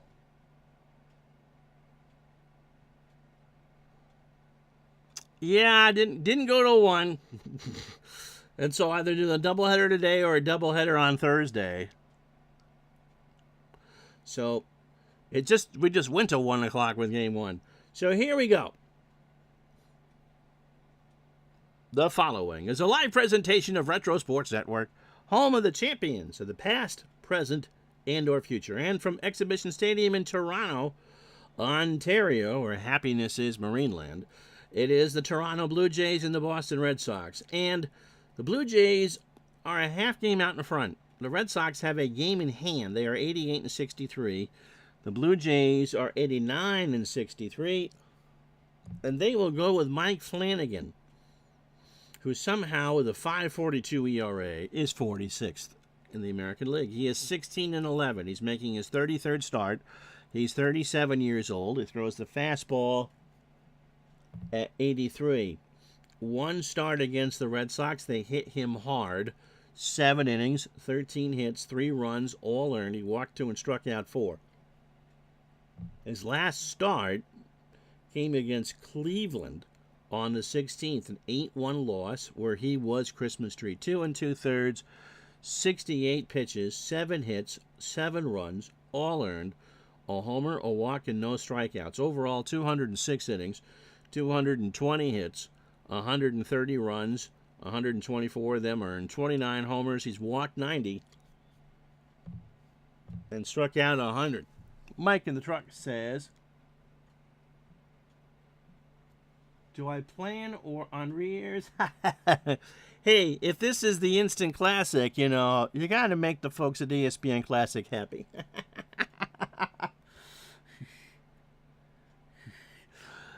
Jody Reed will lead off at short for the Red Sox. Marty Barrett will bat second and play second. Who the hell? Oh, goodness gracious, you got Eddie Romero at third. Kevin Romine is in right. He'll go third. We'll see how many bats I give Kevin. Mike Greenwell cleans up in left. Ellis Burks is in center. He'll bat fifth. Jim Rice at DH at sixth. Larry Parrish at first will bat seventh. Easy Eddie Romero at third will bat eighth. And Rick Cerrone, not a bad catcher for the Red Sox in 88. Behind the plate batting ninth. Flanagan, as we said, 125 pitches. For the Jays, defensively, George Bell, a 4 and a 4 in left. Lloyd Mosby is a 4 and a 2 in center. Jesse Barfield, a 7 and a 9 in right. Kelly Gruber is an 8 at third. Tony Fernandez, a 10 at short. Manny Lee, a 7 at second. Fred McGriff, a 6 at first. Ernie Witt, a 5 and a 4 behind the plate. And Flanagan, a 7 on the mound with a 1,000 fielding percentage. A new channel, Retro Sports Classics. We've had some good ones. So all set and raring to go here in Toronto. It is 68 degrees at Exhibition Stadium. They have a half-game lead on the Red Sox. The wind is blowing right to left at 4. Jody is at 302, no homers, and 30 RBI. Pitch to Reed, right back to Flanagan, over to McGriff, and that's how this one starts. Marty Barrett at 298 and 53 RBI. Flanagan deals. Barrett, ground ball to McGriff, and the crime dog takes it to the bag, 2 out. So the situation going in, we've told you that Toronto is a half game up on Boston. Minnesota, imagine that, 5 runs in the 11th. And Oakland is pretty much done. We already know that the NL West is going to be most likely a different story. I didn't think the AL West would be. I thought that would be Oakland all the way. Kevin Romine hitting 283, a home run, 7 RBI. Please don't cash in all those Topps Future Star Kevin Romine cards all in one place. Pitch to Romine. Slow ground ball to Gruber. Kelly 3/4 of the way in, and he's not going to make a throw. So an infield hit for Mike Greenwell at 325, 22 homers, and 124 RBI. And remember, Boston Red Sox late season baseball is brought to you by the Massachusetts Association of Package Stores, or MAPS, where you'd find your local package store. Because if you're rooting for the Red Sox this time of year, you're going to want to visit a Massachusetts package store. Pitch to Greenwell is a fly ball to center. Mosby moving back, makes the catch, and that'll do it. No runs, a hit, and no errors. The Red Sox lead on 1, and after half an inning, it's Boston nothing. Here comes Toronto. Wes Gardner, no relation to Dave Gardner, not necessarily a bad pitcher. Now, when these two teams went offline yesterday, the Blue Jays beat Roger Clemens. So Wes Gardner, kind of has some stress on his 27-year-old right arm. Fastball pitcher at 92 and a fly ball pitcher. He is 9-6 on the replay with a 4.18 ERA. And this is his 17th start in 29 games. He last pitched against the Yankees on the 16th in a 6-1 loss. He went 5 1/3, took the loss, 99 pitches, 6 hits, 5 runs, all earned, a homer. He walked 5 and struck out. He walked 1 and struck out 5. His numbers overall are pretty good. 142 innings, 124 hits, 72 runs, 66 earned. He's allowed 21 homers, 46 walks, and 114 strikeouts. The lineup he'll face: Tony Fernandez leads off at short. Lloyd Moseby in center will bat second. Ernie Witt, one of those kind of like Blyleven players that just has kept Toronto in the race, behind the plate goes third. George Bell cleans up in left. Fred McGriff at first will bat fifth. Rance Monix, the DH, goes sixth. Jesse Barfield in right will bat seventh. Kelly Gruber at third, batting eighth. And Manuel Lee at second, going ninth. Gardner can get you 6. Defensively for Boston, Mike Greenwell a 5 and a 3 in left. Ellis Burks a 7 and a 5 in center. Romine a 2 and a 3 in right. Romero a 3 at third. Jody Reed a 3 at short. Marty Barrett a 5 at second. Larry Parrish is a 2 at first. Rick Cerrone a 7 and a 4 behind the plate. And Gardner is a 7 on the mound with a 1,000 fielding percentage. Fernandez at 285, 6 homers, and 61 RBI. I think if you upload your own stuff, doesn't YouTube get you all in an uproar? If you started another channel and did that? Pitch to Fernandez. Fly ball to right. Romine, 1 out. For Lloyd Moseby at 231, 5 homers and 48 RBI. Gardner deals. Line drive to Romero, 2 out. For Ernie Witt, hitting 259, 17 homers and 67 RBI. Into right, Romine. 1, 2, 3, go the Jays. Well, you do that 9 times, and that's pretty good. No runs, no hits, no errors. We go to the second. No score. So Burks, Rice, and Parrish to face Flanagan here in the second. Ellis at 281, 18 homers and 103 RBI. Slow ground ball to Fernandez, over to McGriff for the out, 1 away. Remember my first year doing this, and we did the first football replay, and I did a 90-minute pregame show for the Super Bowl that year after the 78 seasons between the Steelers and the Steelers and the Cowboys, which was real life. Jim Ed, by the way, Rice at 264, 17 homers. Who's the guy that always is predicting things? Let's watch this stuff. 17 homers and 85 RBI. Flanagan, deep breath. Base hit right field. So Rice has himself a single. By the way, 67 degrees here in Toronto. Winds right to left at 4. Here's Parrish at 276, 11 homers. What a pickup for Lou Gorman. The Rangers released him outright. He's driven in 37. So doing my first Super Bowl between the Steelers and the Cowboys, and it's a back-and-forth affair. And Tony Dorsett scored with about 4.5 to go to put the Cowboys up, and the stream cuts out. I realized that I wasn't streaming before I kicked. And so here we go, 6 some odd years ago. And in a panic, I'm going to lose everybody. We reconnect. Pittsburgh gets the ball. They bring it down the field to score to win. Pitch to Parrish. Left field. Bell back in the alley. Has it for the out. So 2 out for Easy Eddie Romero. At 268, no homers, 2 doubles, and 10 RBI. left field. Bell this time comes in, and that'll do it. Red Sox get a hit. They leave on a runner, and after an inning and a half, no score. So Bell, McGriff, and Mullenix to face Gardner here in the second. George at 265, 16 homers, and 111 RBI. Right center, Burks, 1 out. Fred McGriff at 292. The Crime Dog has hit 33 home runs and driven in 93. So Gardner off to a good start. Into right, Romine. By the line, 2 out. They're making contact, but their atom balls are right at fielders.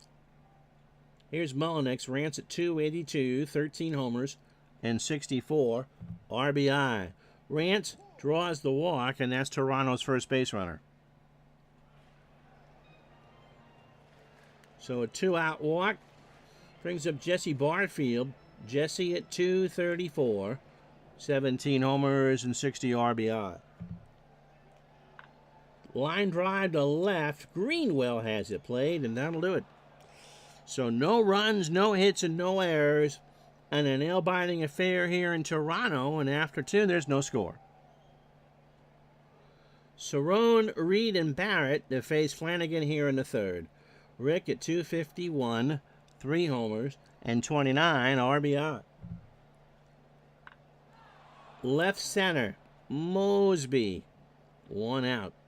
I hope this one doesn't go 15.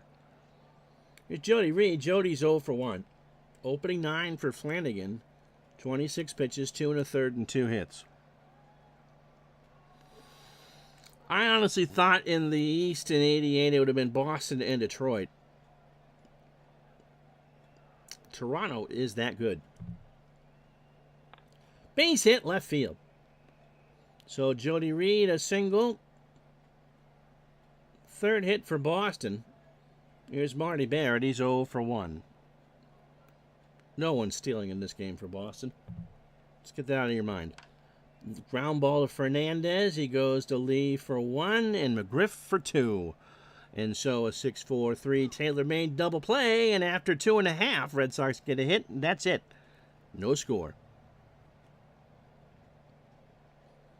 So Gruber, Lee, and Fernandez to face Gardner here in the third. Kelly hitting .313, 16 homers, and 76 RBI. Center field, Burks. 1 out. For Lee, hitting .266, 2 homers, and 34 RBI. Speaking of football, Mr. Gardner, I don't think he's done this yet. His 79 Super Bowl, Steelers and Saints. Pitch to Lee. Ground ball to Reed. Jody has it. Throws to first for the out. So 2 out for Fernandez, who's 0 for 1. Opening 9 for Gardner, pretty good. 33 pitches, 2 2/3, and a walk. What do you think that would have done for Archie Manning's career? To not only get in the playoffs, but the first time through, get New Orleans into that Super Bowl. Pitch to Fernandez. There's a ground ball to Barrett. Marty has it. Throws to Parrish for the out. So Gardner is cruising through 3. No runs, no hits, no errors. We go to the fourth. No score. So Romine, Greenwell, and Burks to face Flanagan, who has scattered 3 hits through 3. Base hit left field. Bell will throw it back in, and Romine's on. So Greenwell has a 6-game hitting streak. I think Puckett will be the MVP. The computer will say he's the MVP, and I think if the Twins win the West, that gives them a really strong argument. But Greenwell's had a great year. Ground ball to Lee. Should be 2. Nope. Throw to first. Greenwell's out. Romine moves up. 1 out for Burks. Ellis is 0 for 1. I think, and I'd have to look now, that the Red Sox and Toronto, obviously, have already had better 88s than they did in real life. Pitch to Burks. Up the middle, Lee snares it. Romine goes to third, and Burks is retired 2 away. For Jim Rice, who singled his first time up. Red Sox have 4 hits and nothing to show for it. Flanagan just doing his job. Pitch to Rice. To short. Fernandez over to McGriff. And the Red Sox go down again. So, no runs, a hit, and they've left on 3. And through 3.5, there's no score. We'll show you this because it is current. The first of our doubleheader today. The Twins win 8-3 in 11. The A's bullpen gives up a 5 spot in the 11th. The Twins remain go to a half game behind Kansas City. And Oakland will need the seas to part, the skies to swallow Missouri and Minneapolis to have a chance. And in the East, Toronto a half game up on Boston with 10 to play.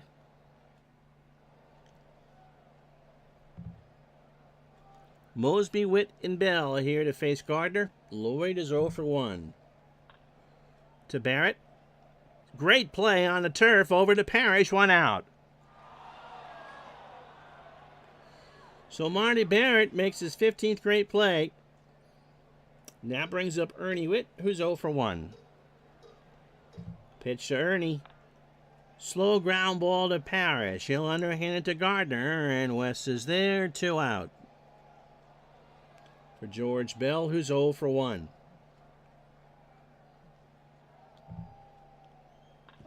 Foul tips it, and the count is 2-2. Who do you guys thinking would win a best-of-7 between the Mets and the Reds? Pitch to Bell. Struck him out. That's the first strikeout. And after 4, it's all bagels in Toronto.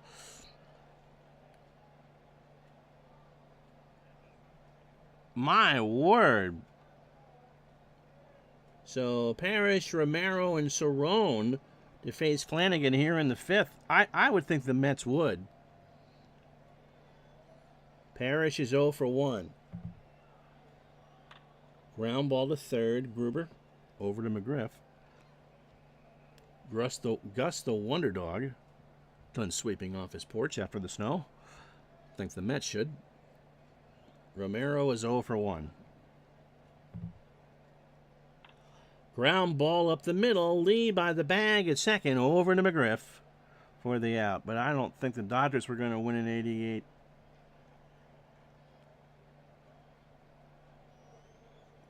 Just what I ordered, a 1-0 14-inning game. At least it's going quick. No snow. Okay. The Dodgers won 95 in 88. The thing is that what games really can't replicate are streaks. And what the Dodgers got down the stretch in real life with Hershiser just going absolutely nuts just wasn't going to happen. And I knew that the Reds were probably in good shape when the Braves beat Hershiser a couple weeks ago. Rick Cerrone is 0 for 1.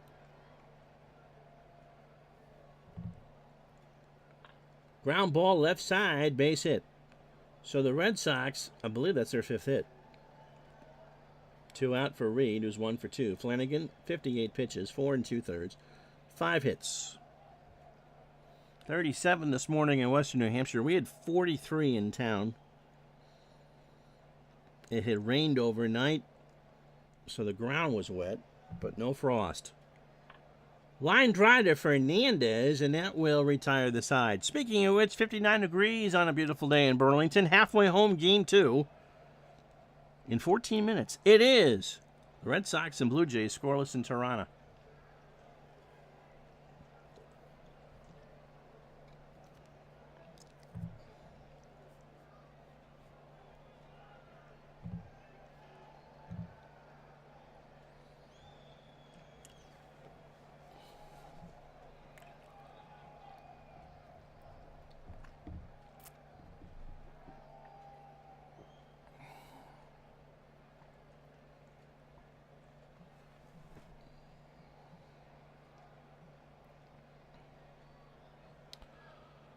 We have not had a frost yet.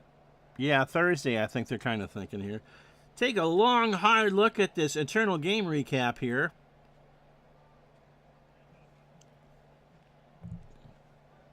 Les Gardner has walked and struck out a man through 4. Flanagan has made contact to all 19 batters, 5 hits through 5. I don't think my mom's had a frost yet. I'm sure she'll tell me. Fred McGriff is 0 for 1. Mullenix and Barfield to follow here as we start the 5th. Struck him out. Gardner got him on an 0-2 fastball in at the knees.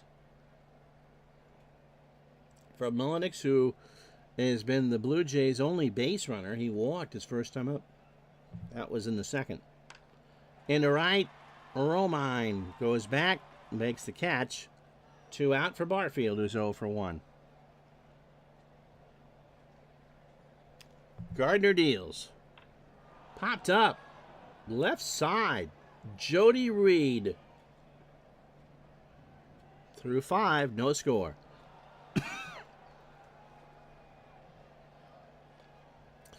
You know, the funny thing about baseball is you just never know what to expect. And Wes Gardner is proving that right now.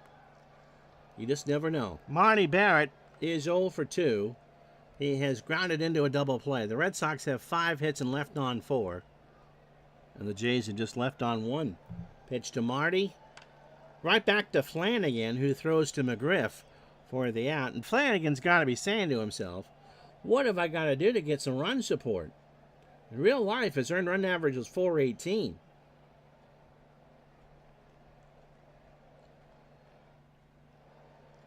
In the replay, even with this masterpiece he's throwing so far, it's 528. Romine has singled twice. He has 2 of Boston's 5 hits. Popped up. Witt for the out.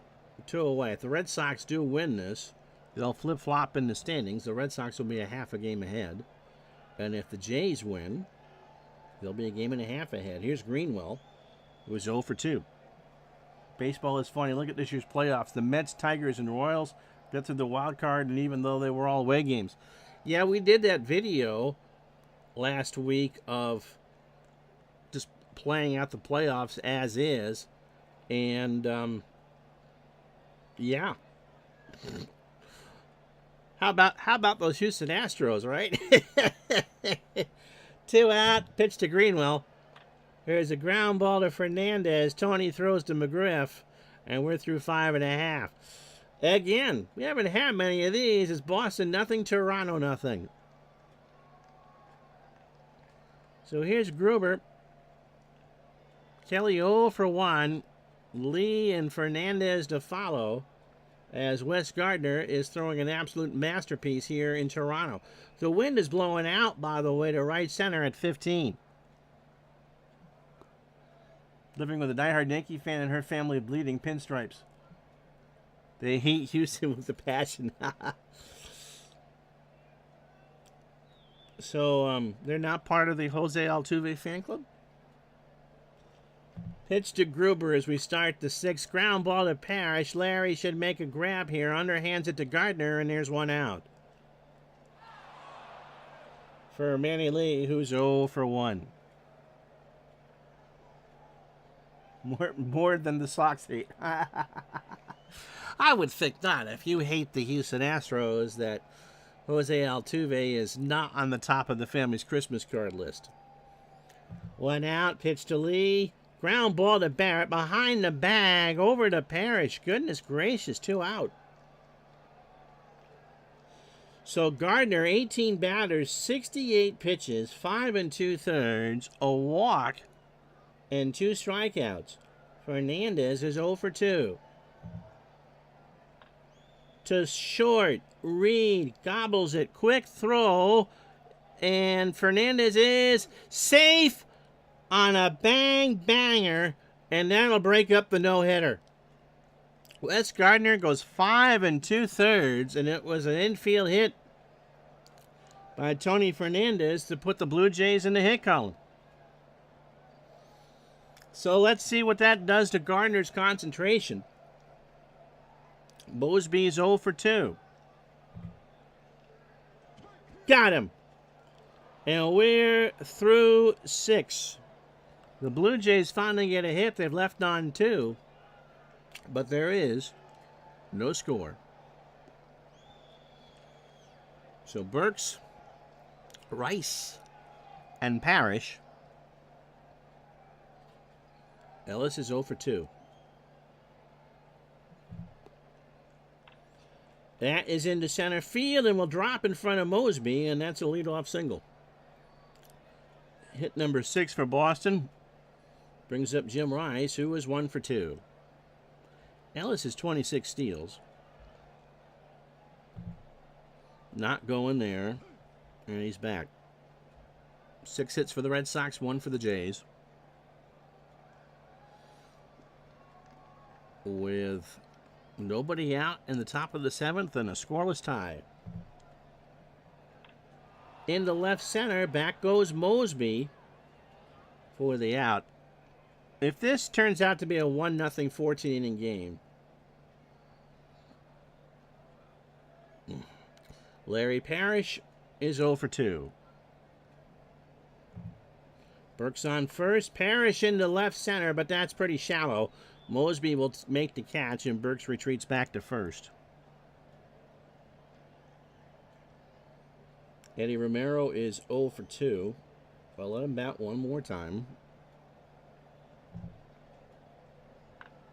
To short, Fernandez over to Lee, and that will be the inning. Would you believe it's stretch time in a scoreless game?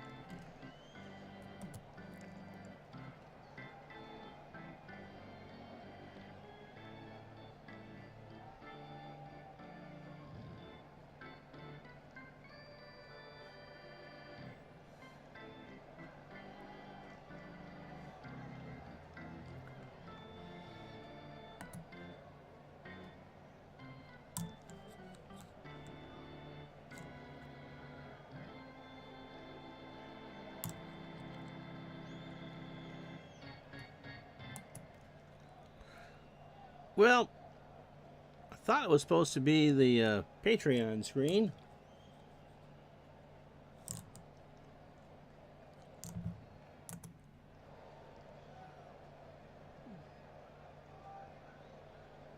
Hopefully you still have seen me.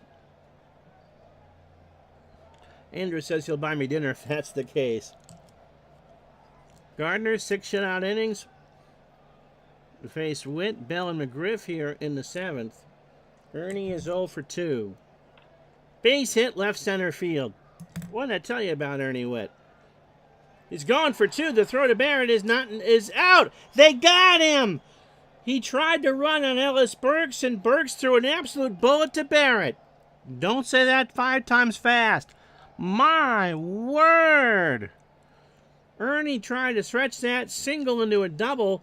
And one of the rare times in Action PC, Ellis Burks threw a strike to Marty Barrett, and Barrett got down the tag. So that's only the 2nd hit, but he's out.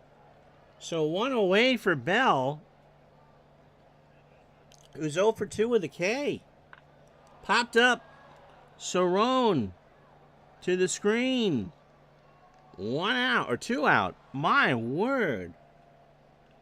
Brings up Fred McGriff. Fred is 0 for 2 with a strikeout.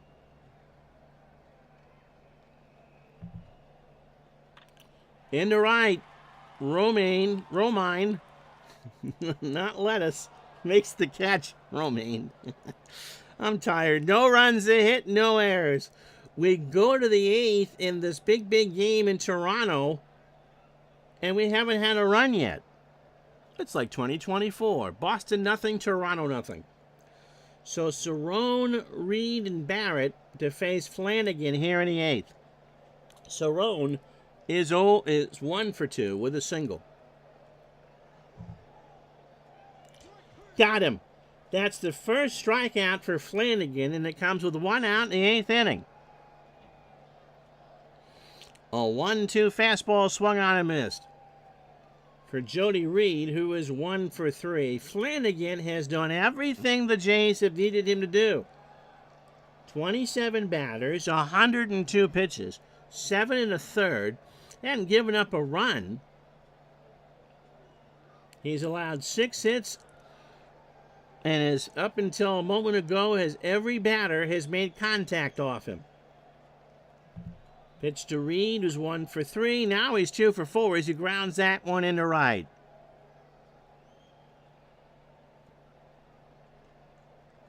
For Marty Barrett, who's 0 for 3, he has grounded into a double play. Wild card game of some sort for you on Thursday. Wild card being, I don't know what game we're going to do. Red Sox and Yankees are penciled in. But it will all depend on the situation as we head into the last weekend of the last full week of the season. Pitch to Barrett is 0 for 3. Marty hits a ground ball to first. McGriff goes to Fernandez for 1 and flips it back to Fred to complete the 3-6-3 double play. Hold on 1 second.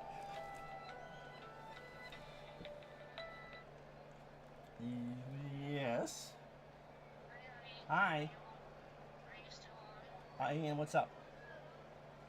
Your medicine team is, they give me 5 tablets for now, and they will send the rest, they will come in tomorrow, Okay. and they'll bring it, send it over in the morning. Okay. Alright? All right. So I'll let you know. Stop home. Yes, and yes, I saw Bill respond. Okay. Still moving. All right. Stop home. Why would I do? I have to pee.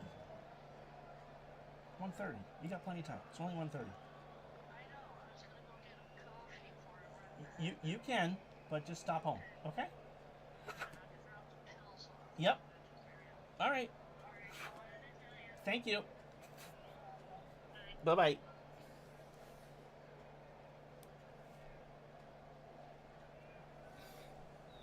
So that's today, and as the married life turns, get your prescription and have a conversation. It'll be Mullenix, Barfield, and Gruber as we restart here in the bottom of the 8th. Rance was the first base runner for Toronto. He walked. He's 0 for 1. Pitch from Gardner. Ball 4, so Mullenix draws another walk.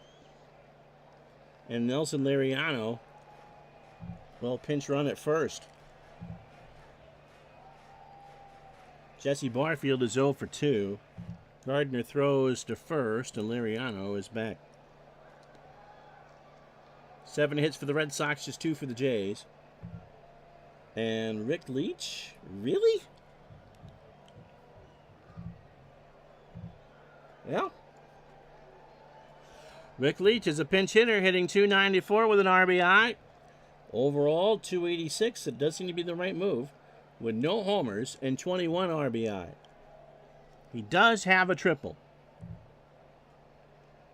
Ball 4, and that'll do it for Gardner. So first and second for the Jays, nobody out here in the 8th. And Wes Gardner has gone as far as you could expect him to go.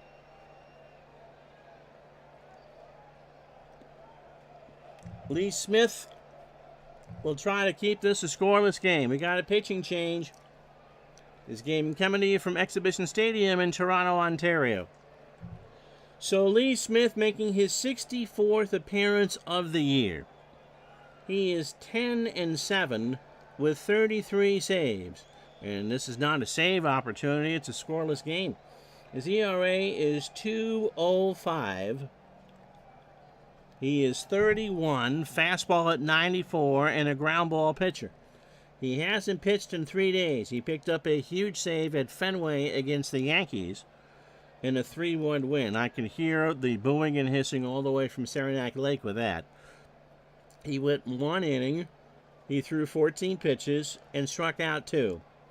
Overall, 96 2/3, 63 hits, 29 runs, 22 earned. He's allowed 6 homers. They're coming to take me away behind me, as you can hear. 37 walks and 96 strikeouts. So first and second, nobody out for Kelly Gruber, who is 0 for 2. First and second, Gruber drops one down. Cerrone goes to Barrett covering, and Kelly puts down the sacrifice bunt. And so Smith looks towards the dugout as Manny Lee is 0 for 2. And they will walk Lee to set up the double play with one out. There's a force at every base. Bob Stanley, by the way, is tired. This is Lee Arthur's ball game. Fernandez 1 for 3 with a single. So Liriano on third, Leach on second, and Lee on first. Yeah, you're not going to walk him very much, but it's a situation. It's not that you're worried about Manny Lee's bat, but you want that double play to keep it a scoreless game. Does it work? No. Ground ball to third. Romero. They're going to get anybody. They got Lee at second. Fernandez is going to reach as the throw was late, and the Blue Jays go up 1-0. So 2 out for Lloyd Mosby. Runners on the corners. And a 1-0 lead for Toronto. Do they leave Flanagan in the ninth, or do they go to Hankey? Pitch to Mosby. There goes Fernandez. And he'll eat it. Fernandez goes into second with a 16th steal without a throw. So a 1-strike count.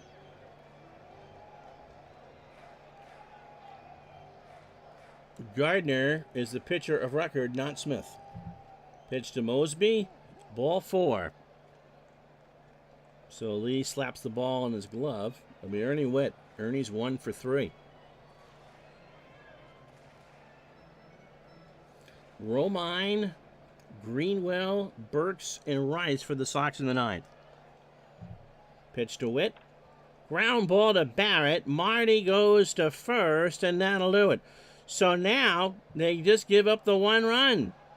The Blue Jays did not get a hit. The Red Sox did not commit an error. And after 8 here in Toronto, the wind blowing out to dead center at 21. It's cold. It's 52 degrees, and that's Fahrenheit, not Celsius. And the Blue Jays, with Mike Flanagan on the mound, are trying to protect a 1-0 lead here in the ninth. The Red Sox 1 to tie and 2 to go ahead.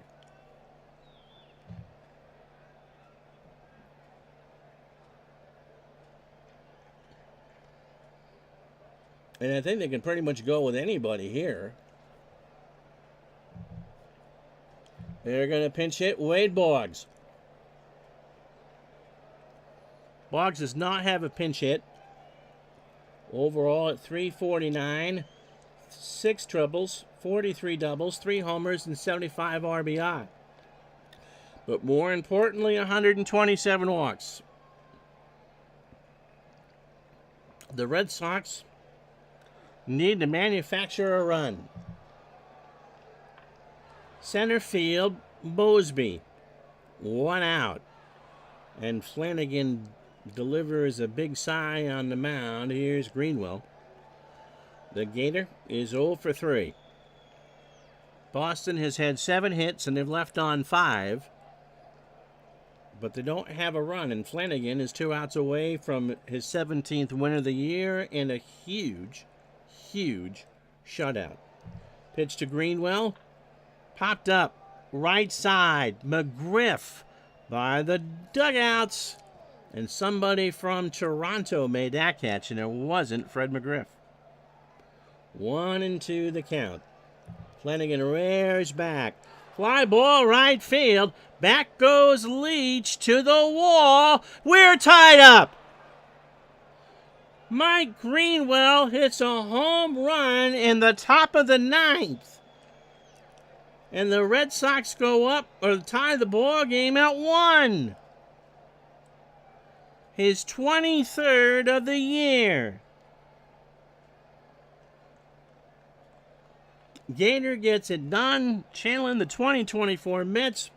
Get your Grimace dolls out. We're still playing ball.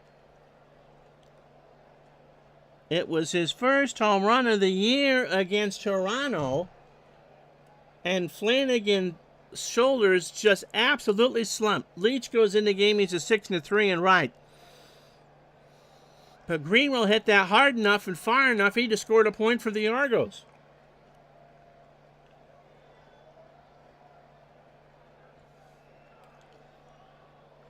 So here is Ellis Burks. He is 1 for 3. Bell, McGriff, and Liriano for the Jays in the 9th. Burks is 1 for 3. Ball 4. Computer's got to pull Flanagan here. And it will be Tom Henke about one batter too late. So Henke to face Rice. Tom as a pitcher of record. Now, the good news, if you're a Jays fan, is that Henke leads the American League in saves with 35. He has closed the door 35 of 43 times. The bad news is he's 3-9 with an earned run average of 365. He is 31. He is a fastball pitcher at 94 and a standard pitcher. Against the Red Sox, 5 previous appearances, or prior appearances, 7 2/3, 11 hits, 5 runs, all earned, a walk, 6 strikeouts. He is 0-2 with 2 saves and a 5.87 ERA. Last night, he went 6 outs in a 7-4 win to pick up the save. In fact, his last 5 times out, he's picked up the save.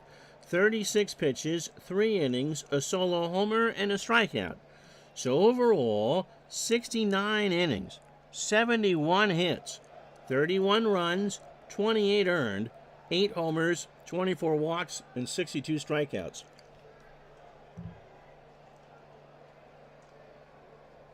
So Rice is 1 for 3. Henke has allowed 8 homers. Gave up 6 in real life. Burks on first, the throw to first, and Ellis is back.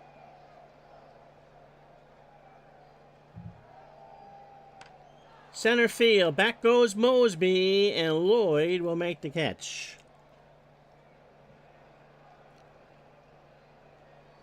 So 2 out for Larry Parrish.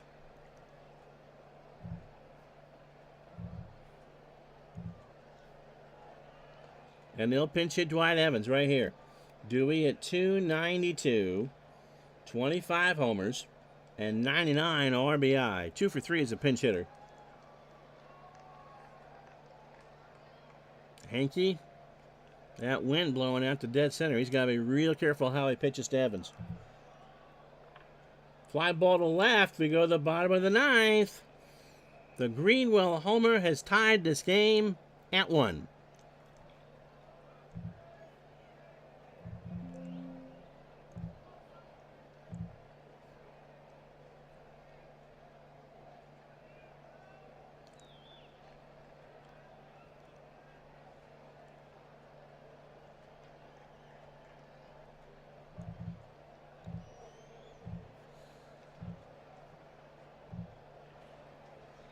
So here's the new lineup for you.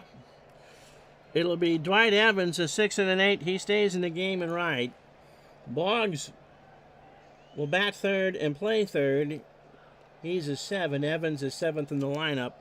And Romero, for the moment, is at first, but you got Benzinger. So Lee Smith will start the 9th in a 1-1 tie. Wes Gardner held the Blue Jays to 2 hits and is watching from the dugout with a no decision. Bell, McGriff, and Liriano here in the 9th to face Smith. George is 0 for 3 and can end this with 1 swing of the bat. Into left. 1 out. What are the chances that you go in and have 2 extra inning games, you know? Fred McGriff is 0 for 3 with a strikeout, and he certainly can end this with one swing of the bat. Lee Smith winds and deals. Struck him out. 2-2 fastball swung on and missed. And so more freebie baseball here in a moment unless Nelson Liriano can extend the ball game in regulation. Nelson came in as a pinch runner for Rance Mulliniks. He's hitting .263, 2 homers and 23 RBI. Base hit right field. And the winning run is on for Toronto. For Rick Leach, who walked his first time up, Kelly Gruber is on deck. Lee Smith delivers. Ground ball to Barrett, and the band plays on. He goes to Reed for there, and it's extra innings again. After 9, the home run from Greenwell has sent this game to extra innings. No runs, a hit, and no errors. Boston 1, Toronto 1. Bradley Caps or not. So Romero will get pinch hit for.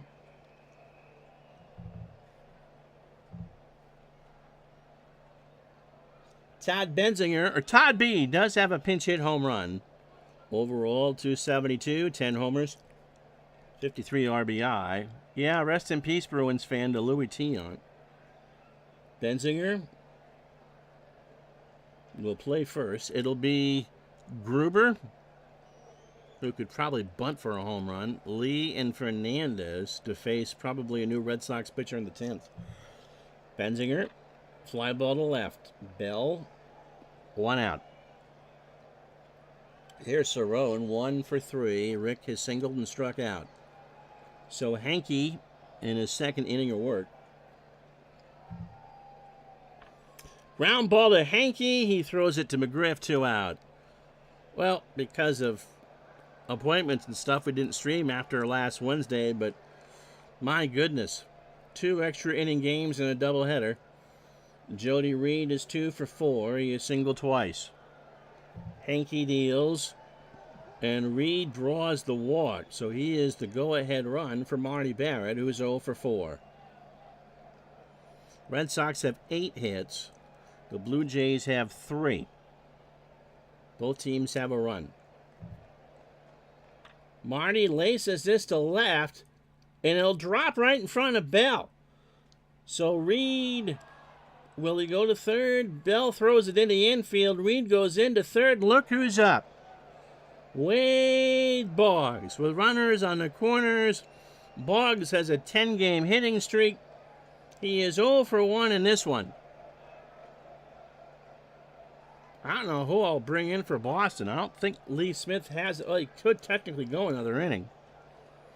Red Sox win. They go ahead in the division by half a game. If the Jays win this, they go up by a game and a half.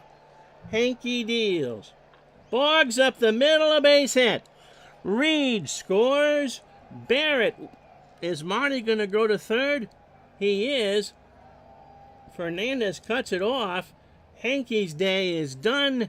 In comes David Wells, and the Red Sox lead it 2-1.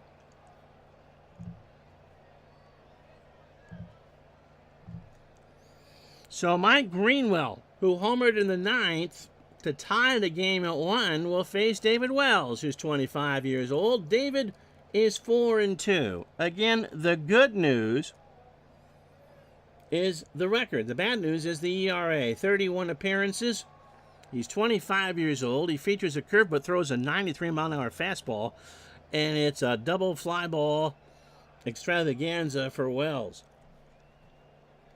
Boomer, last pitch 2 days ago in a 14-5 win. So the Red Sox trying to salvage something in the series. 2/3 of an inning, 28 pitches, 3 hits. The run was earned and a walk. 38 innings, 42 pitches or hits, 23 runs, all earned, 9 homers. He's walked 15 and struck out 32. Boss Hogg with the clutch hit. And cheering for it was Sheriff Roscoe P. Coltrane. who in this case was not a dipstick. 2 out for the Gator, who was 1 for 4. That one hit was a home run in the 9th to tie this game at 1. Runner on first. Jays rally caps are back on. Pitch to Wells in the right center. That'll work. Mosby makes the catch, and that'll do. But the Red Sox go ahead. 1 run, 2 hits, and no errors. We go to the bottom of the 10th. Kelly Gruber, Manny Lee, and Tony Fernandez. So the Red Sox have 10 hits. The Jays have 3. And you've got pretty much one of the grittiest ball players in Blue Jay history to face Smith. They'll give Lee a base runner. Smith looking for his 11th win out of the pen.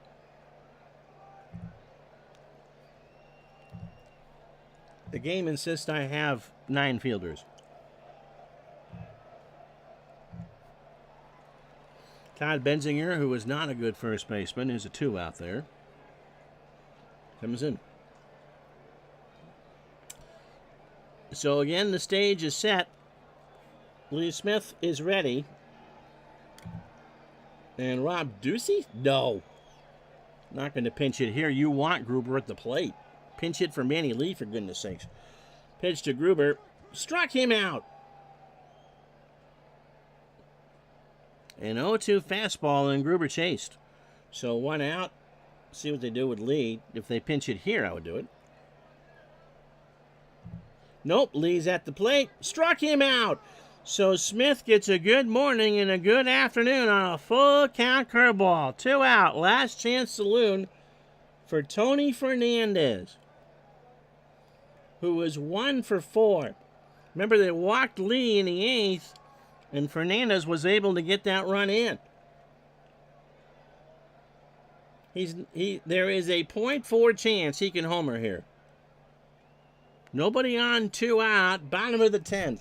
Fernandez, base hit down the line and left. He's digging for 2. Greenwell throws it to Barrett, and Tony's in there with his 41st double of the year.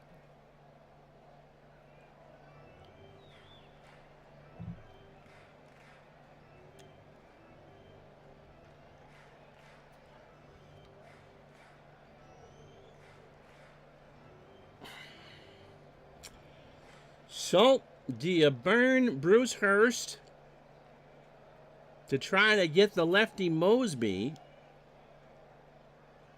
Or do you bring in Dennis Lamp, who pretty much the last time I pitched him coughed up a hairball? Oh my goodness.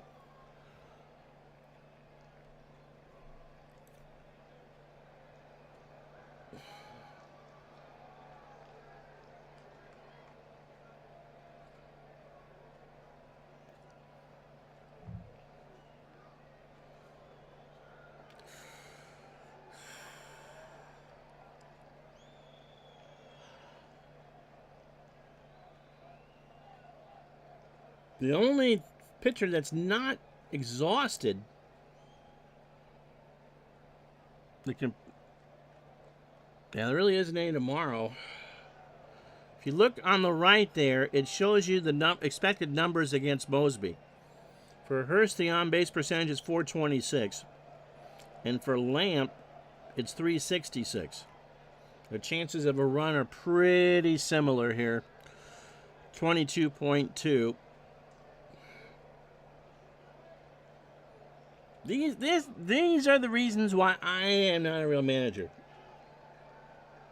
My heart says Hurst. You can see where Lamp is highlighted. My head says Lamp. My heart says Hurst.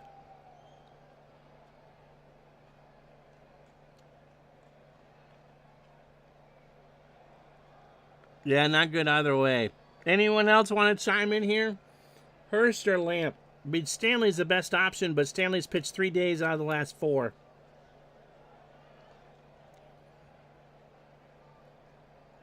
And Boddicker pitched 2 days ago.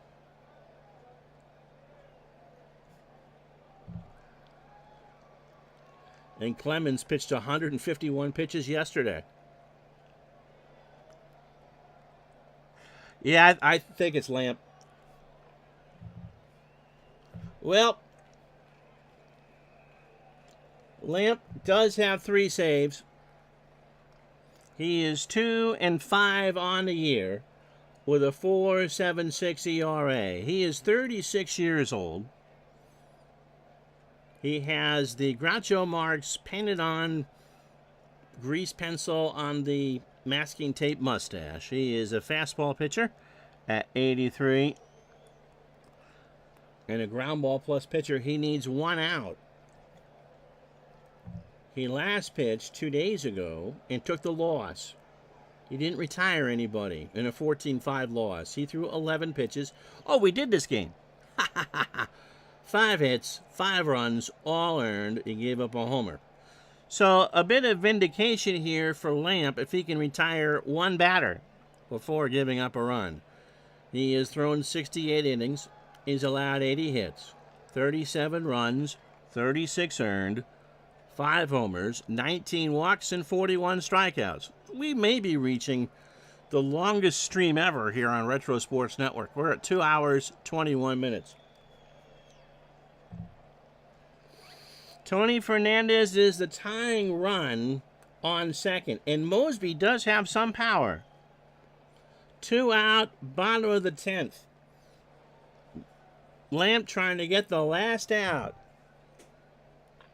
Base hit left center field, and Fernandez is going to, he better try and score here. Score, and we're tied at 2. We're going to take a quick break so I can get my wife back out the door. But with 2 out here in the bottom of the 10th, it's a 2-2 ball game.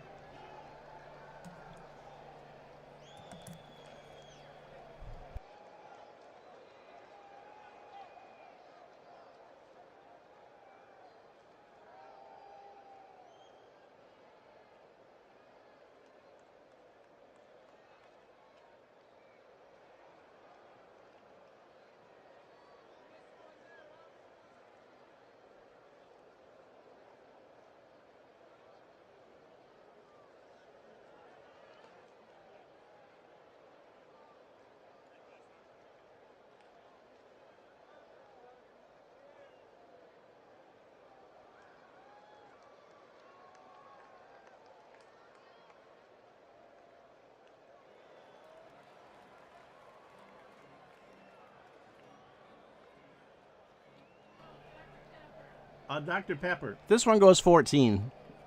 I'm pulling whatever hairs I have left out. This one has been absolutely crazy. You haven't missed anything here. So, Ernie Witt tying up his cleats.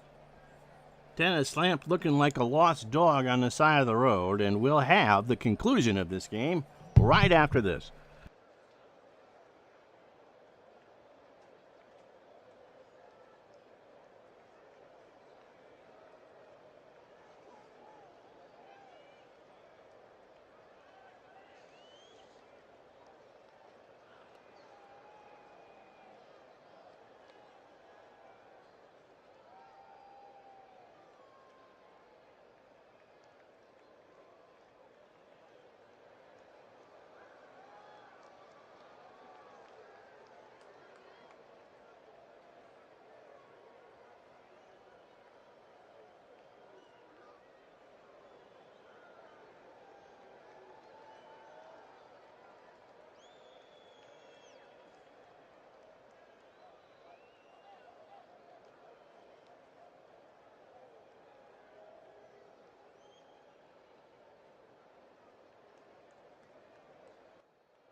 Well, well, well. So the winning run is on for Ernie Witt. Ernie is 1 for 4. Oh my goodness. Ernie's 1 for 4. He has singled in this one.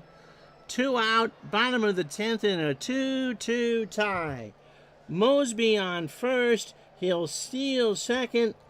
No, they throw him out. They throw him out. It was a close play, but Cerrone threw down to Reed, and the game continues. We have played 10. The Red Sox scored in the top of the inning, and the Blue Jays score in the bottom of the inning. And to the 11th we go for the second straight game in this doubleheader, and it's tied at 2. Oh, my word. So Burks, Rice, and Evans. And we've changed enough here. We're going to post the Red Sox lineup again. It will be Jody Reed in the 1 hole, Marty Barrett batting second, Boggs now hitting third at third. Greenwell and Burks did not change. Oh, boy, is right. Thank you. Thanks for the super chat. I appreciate that, Andrew. Greenwell and Burks haven't changed. Neither has Rice batting 6th. It's Evans and Wright batting 7th. Benzinger at first, 8th, and Cerrone, who's held his own, is batting 9th with Wells on the mound. Toronto really has gone, we'll get to that in the bottom of the inning.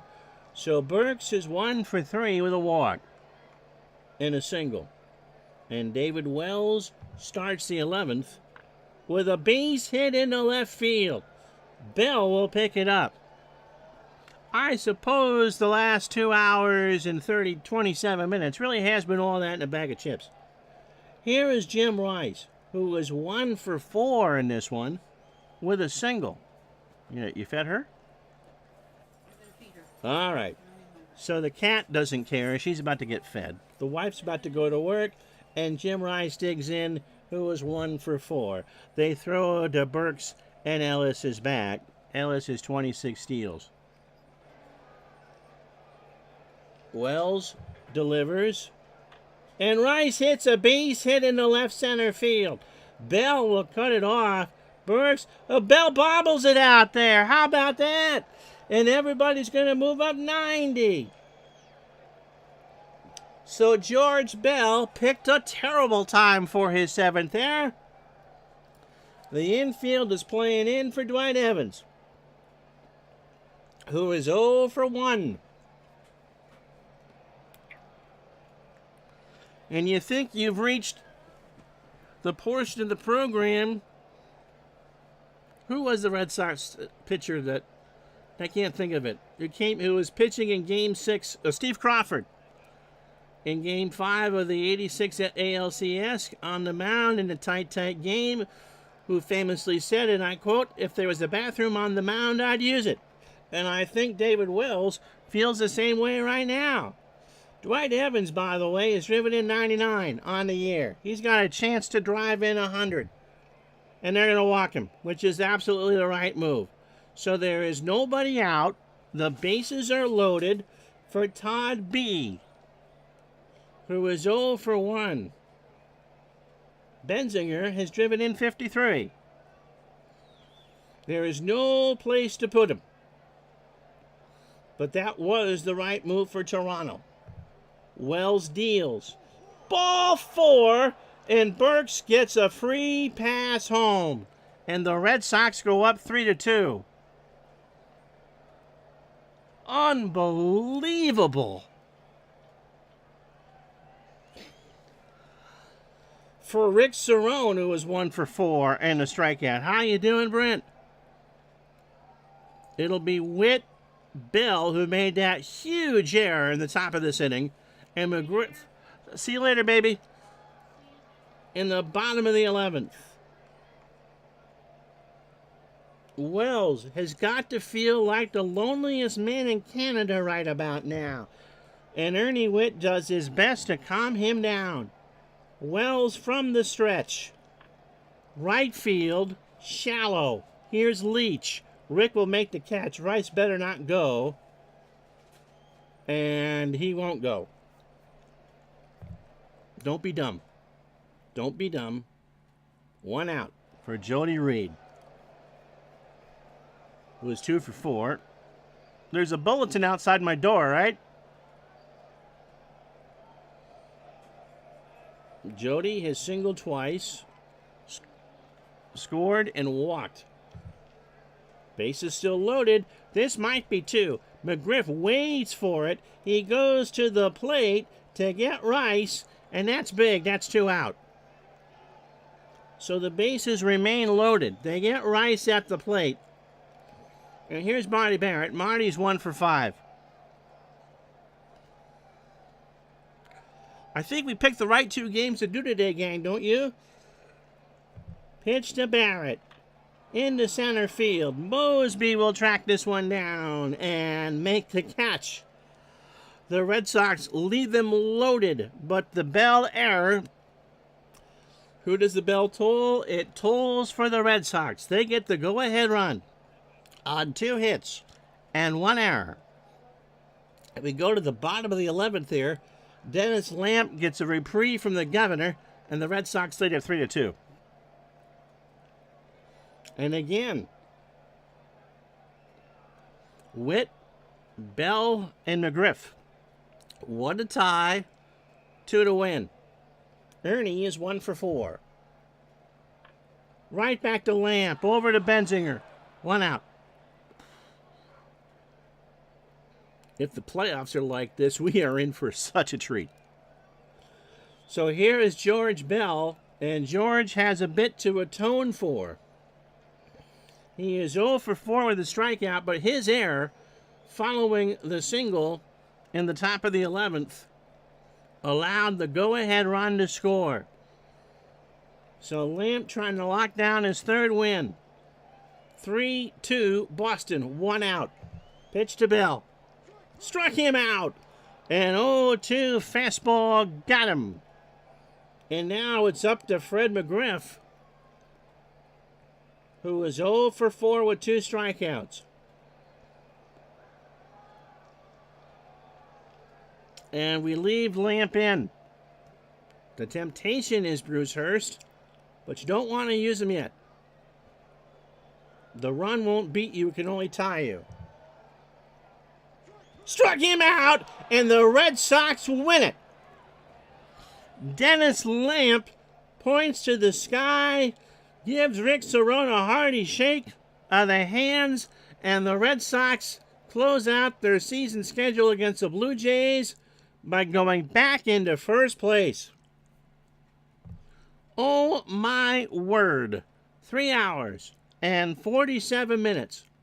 That's about how long the stream was. 3 runs, 12 hits, and no errors. They left on 11. The Blue Jays, 2 runs, 5 hits and an error, and they left on 6. And it wasn't necessarily the Bell error. It was the walk of Todd Benzinger by David Wells with the bases loaded that won the ball game.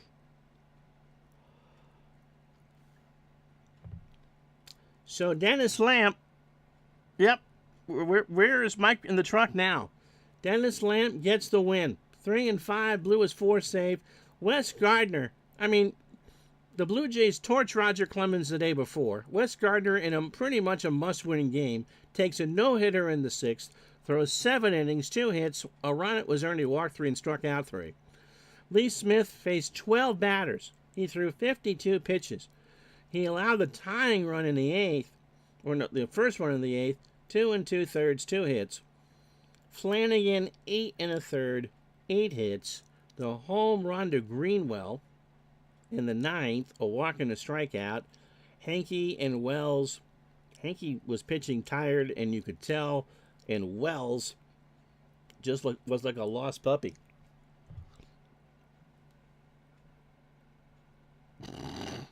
And, oh, those base on balls. Yeah, and Gus takes all the credit in the world for the call for Dennis Lamp. The rest of this Wednesday, September 21st in baseball. In a game that meant nothing, Montreal beats the Cubs at Wrigley 3-2. Dobson goes to 9-6. Mike Harkey falls to 1-2. Jeff Houston 3 for 3. A big win for Minnesota. Oakland's tragic number remains at 2, but Minnesota and Kansas City with 10 games left are tied because Seattle beats the Royals 3-1. Eric Hansen goes to 2-1. Mark Gubiza goes to 20-8. Baseball is a funny game. Mike Schooler picks up a 16th save. Dodgers catch a break, kind of, because San Francisco beats Cincinnati 5-4. Price goes to 6-3. Frank Williams 9-7. Brett Butler 2 for 3 with a double.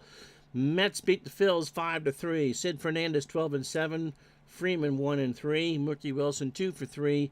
A triple and a stolen base. Tigers fall to 5 back. Cleveland beats them 5-1. Tom Candiotti 13-12. Doyle Alexander falls to 12-13. Joe Carter his 26th. 3 for 4 and 2 RBI. Orioles beat the Yankees 12-7. Ballard 7-14. Shields 3-5. Mickey Tettleton, Mr. Fruit Loop, 2 for 5, hits his 14th and drives in 3. St. Louis 5-2 over Pittsburgh. Jose De Leon 12-9. John Smiley 13-10. The Rangers, behind Mark Guzman, shut out the White Sox 2-0. Mitch Williams picks up his 25th save. Sean Hilgis goes to 2-1. The Yankees pick up 16 hits in the loss, by the way. Houston walks 12. The Braves beat the Astros 7-4. Pete Smith 10-11. Bob Nepper falls to 9-6. And Carey takes the save. And yep, the bad news from LA, if you're a Dodger fan, the Padres sweep a doubleheader. 3-2 in the opener. Rasmussen 11-2. Martinez falls to 1-4. Kirk Gibson 2 for 2 with a triple. In the nightcap 4-3. Leiper beats Howell. Leiper 5-0. Howell 3-4. Nelson goes 3 for 4 with a homer. California beats Milwaukee 3-2. Gentleman Doug Corbett goes to 4-5. Don August 4-13. One of the Boons 2 for 3 with his 4th of the year. That would be Bob, Brian. So here we go. Red Sox a half game up on Toronto. Magic number is 10. Detroit 5 back. Their elimination number is 6. Minnesota and Kansas City are deadlocked. Oakland 8.5 back. In the West, Cincinnati's magic number is 6. So there you go. Oh my word. He's a wonder dog for a reason. Yeah, the Jets, they fired whoever it was before I came on. How do I determine home field for the divisionals? For the LCSs, we're going by real life. So it would be AL East and NL West. Because that's how they did it in 88. So Boston, Toronto, or Detroit would get home field against Minnesota or Kansas City. And in the National League Series, it would be Cincinnati or LA in the West. And we know that the middle three will be in New York, just like it was in real life. All right, well, I think you've had enough of me for today. I appreciate those of you who've stayed on for the last 2 hours and 39 minutes. What a doubleheader. We'll have a single game for you on Thursday, noon Eastern, 9 Pacific. We'll see you then. Have a good day, everybody.